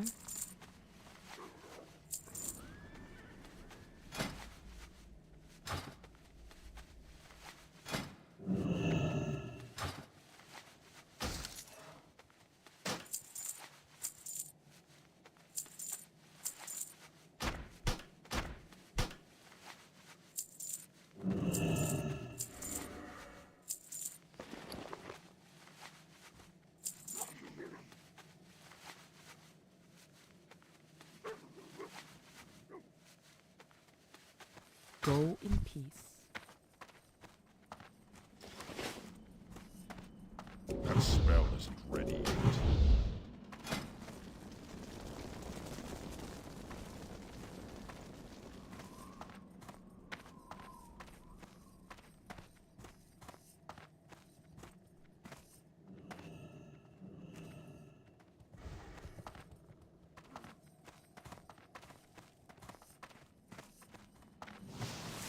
Strength and honor. For the Horde.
shall meet again. Farewell.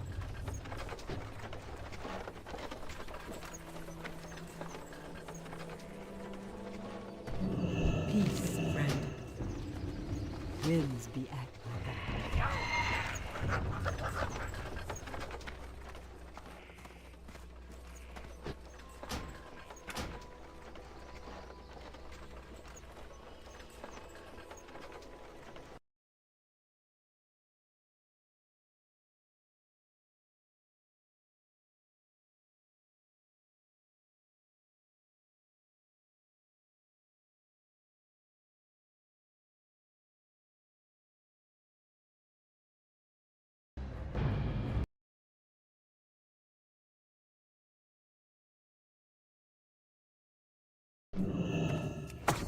Ah, I've been expecting you.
I can't cast that yet.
charging.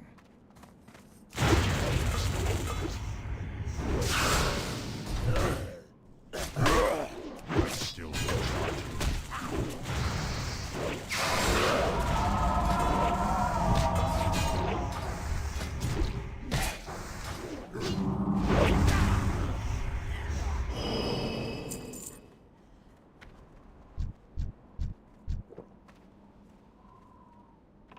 That spell isn't ready yet. I can't cast that yet. That's still charging.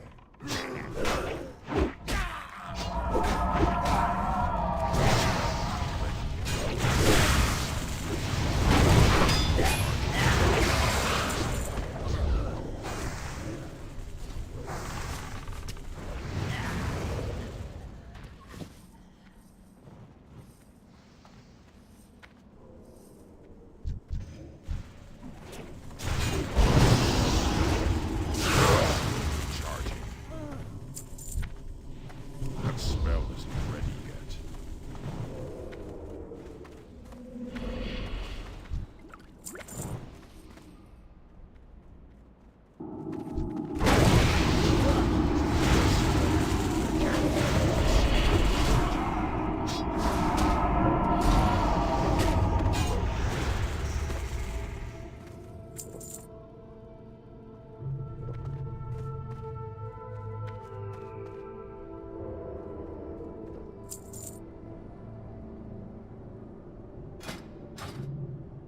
I can't cast that yet.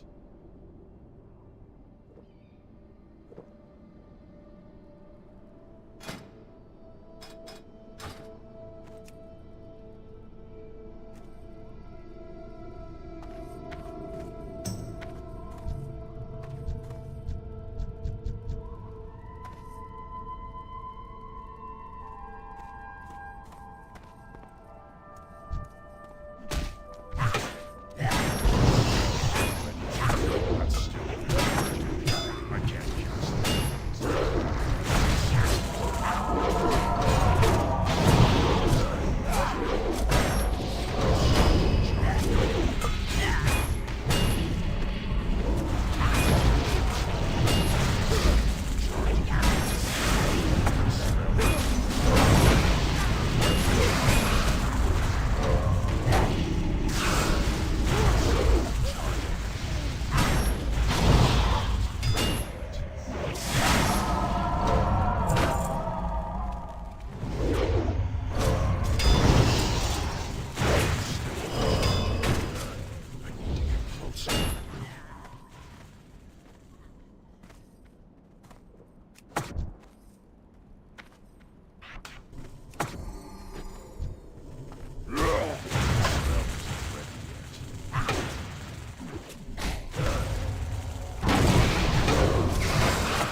That's still recharging.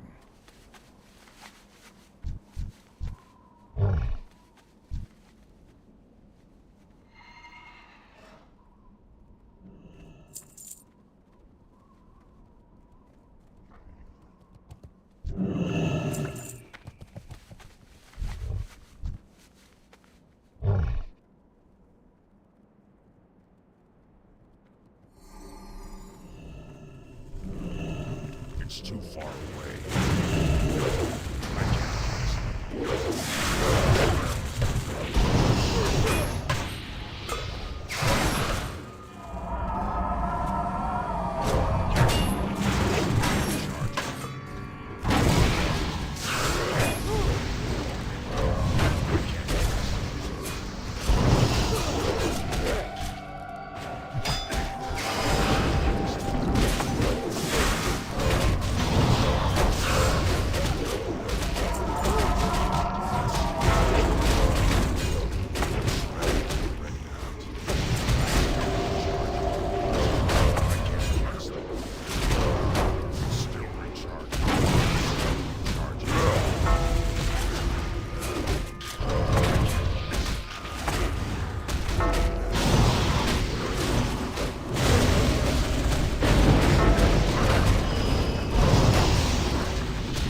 recharging. That spell isn't ready. I can't cast that. That spell isn't recharging. That's still recharging. I can't cast that yet.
far away.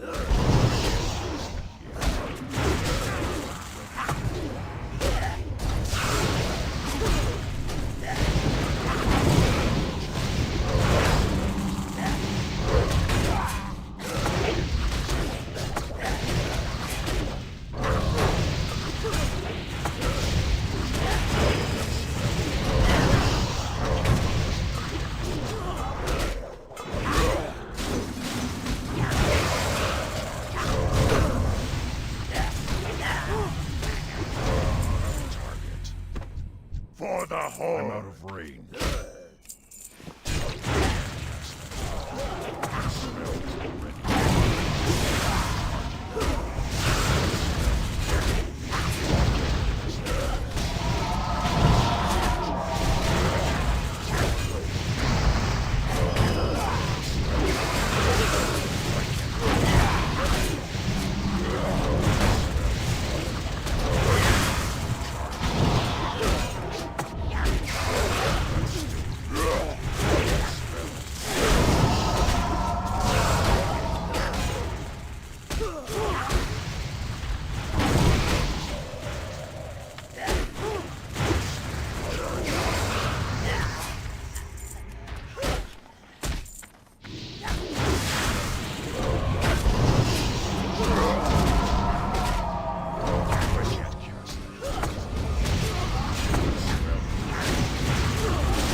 ready yet.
I'm out of words. That's still charging. That's spell. That's spell.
Still recharging.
I'm out of range. I can't cast it. I can't do anything now.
the sands will soon.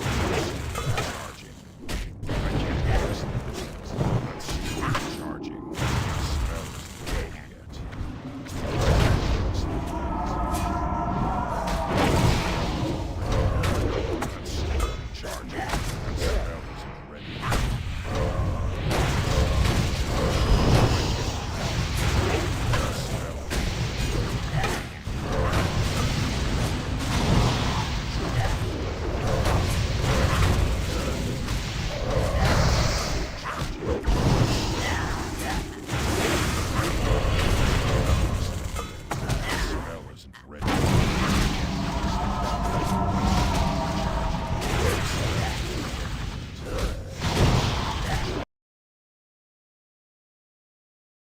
That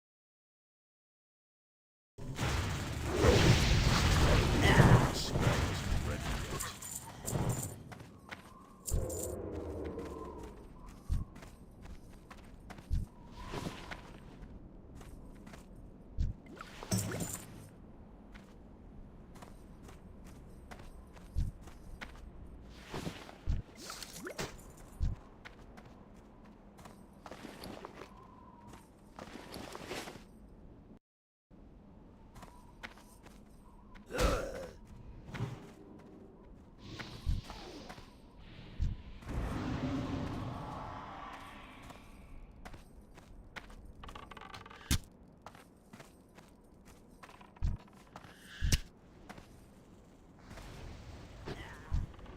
I'm out of range. I can't cast that yet. Charging.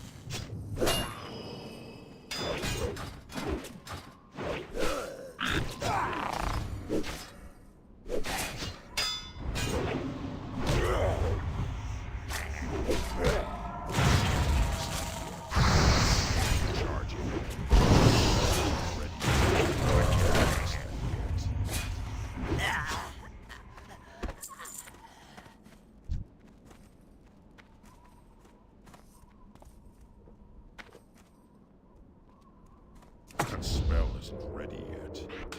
That's still recharging. That spell isn't ready yet.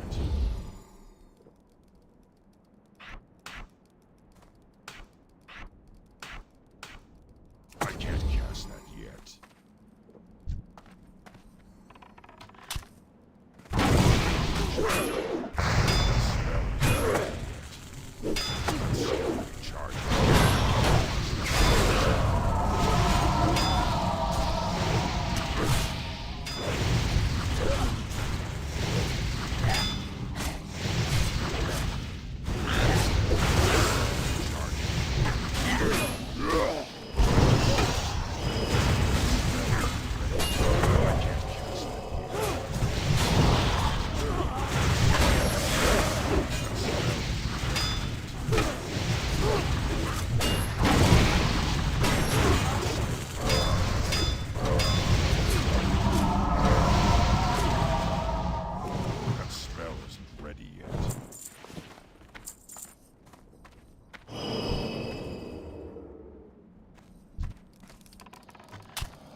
carry anymore. Inventory is full.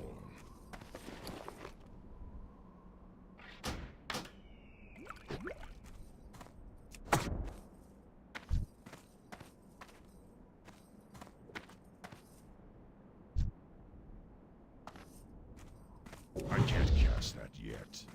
The Still executions recharging. begin. Still recharging. I can't cast that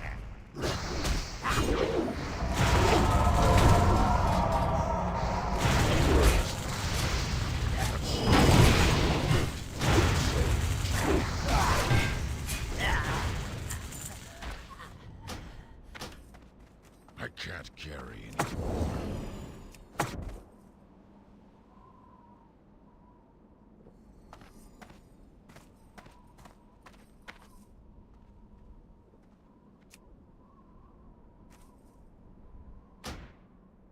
Inventory is full.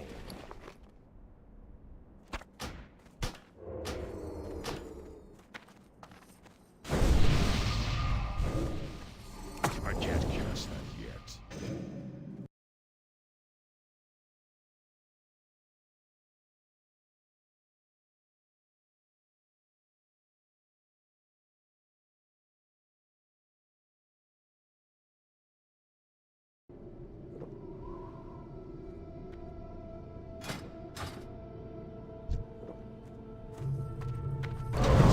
Isn't ready yet.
I can't cast that yet. I can't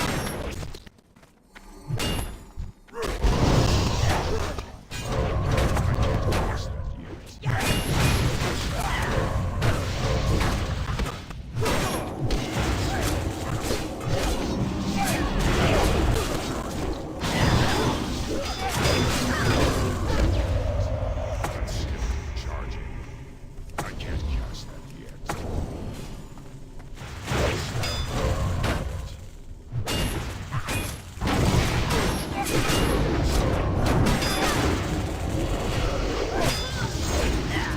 I need a target.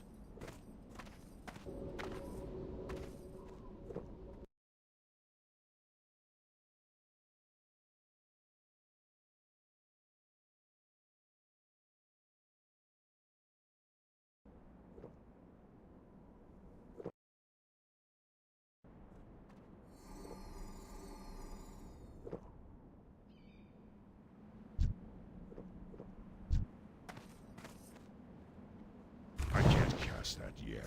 That spell isn't ready yet. That's still recharging. That spell isn't ready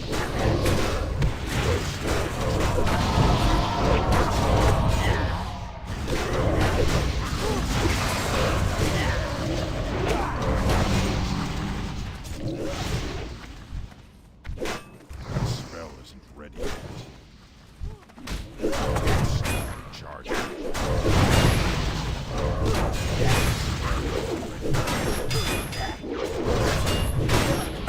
I can't cast it.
I can't carry anymore.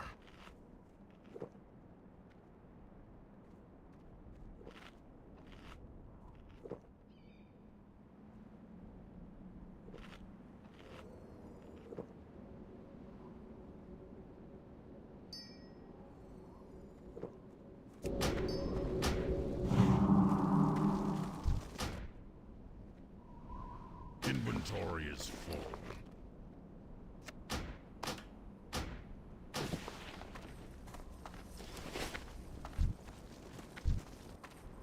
Hey there.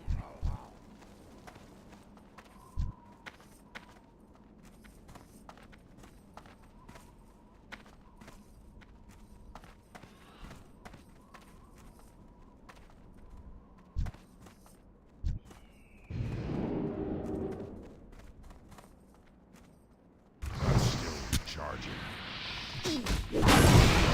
Ready yet. That's still recharging. I can't use it. That spell. I can't cast that yet.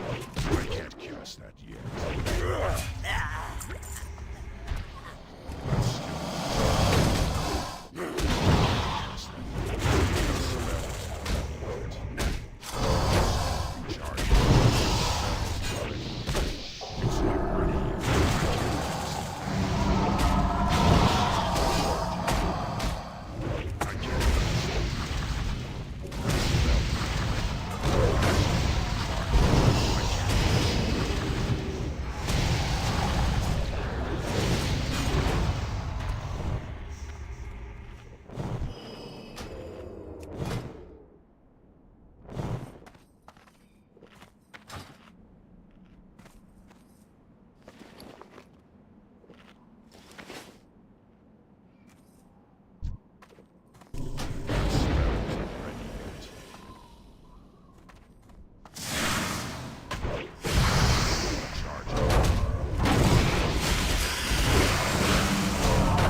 inventory is full.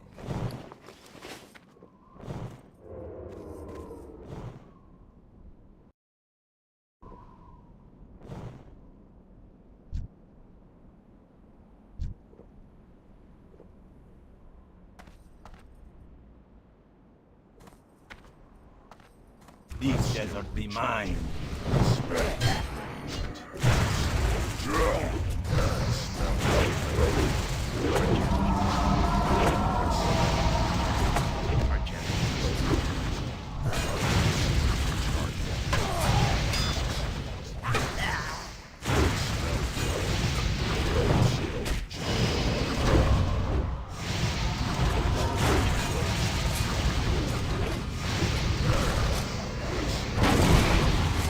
The factory reigns supreme.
I can't cast that yet. That spell is... It's too far away. I can't cast it. That's still recharging. I can't carry anymore.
Charging.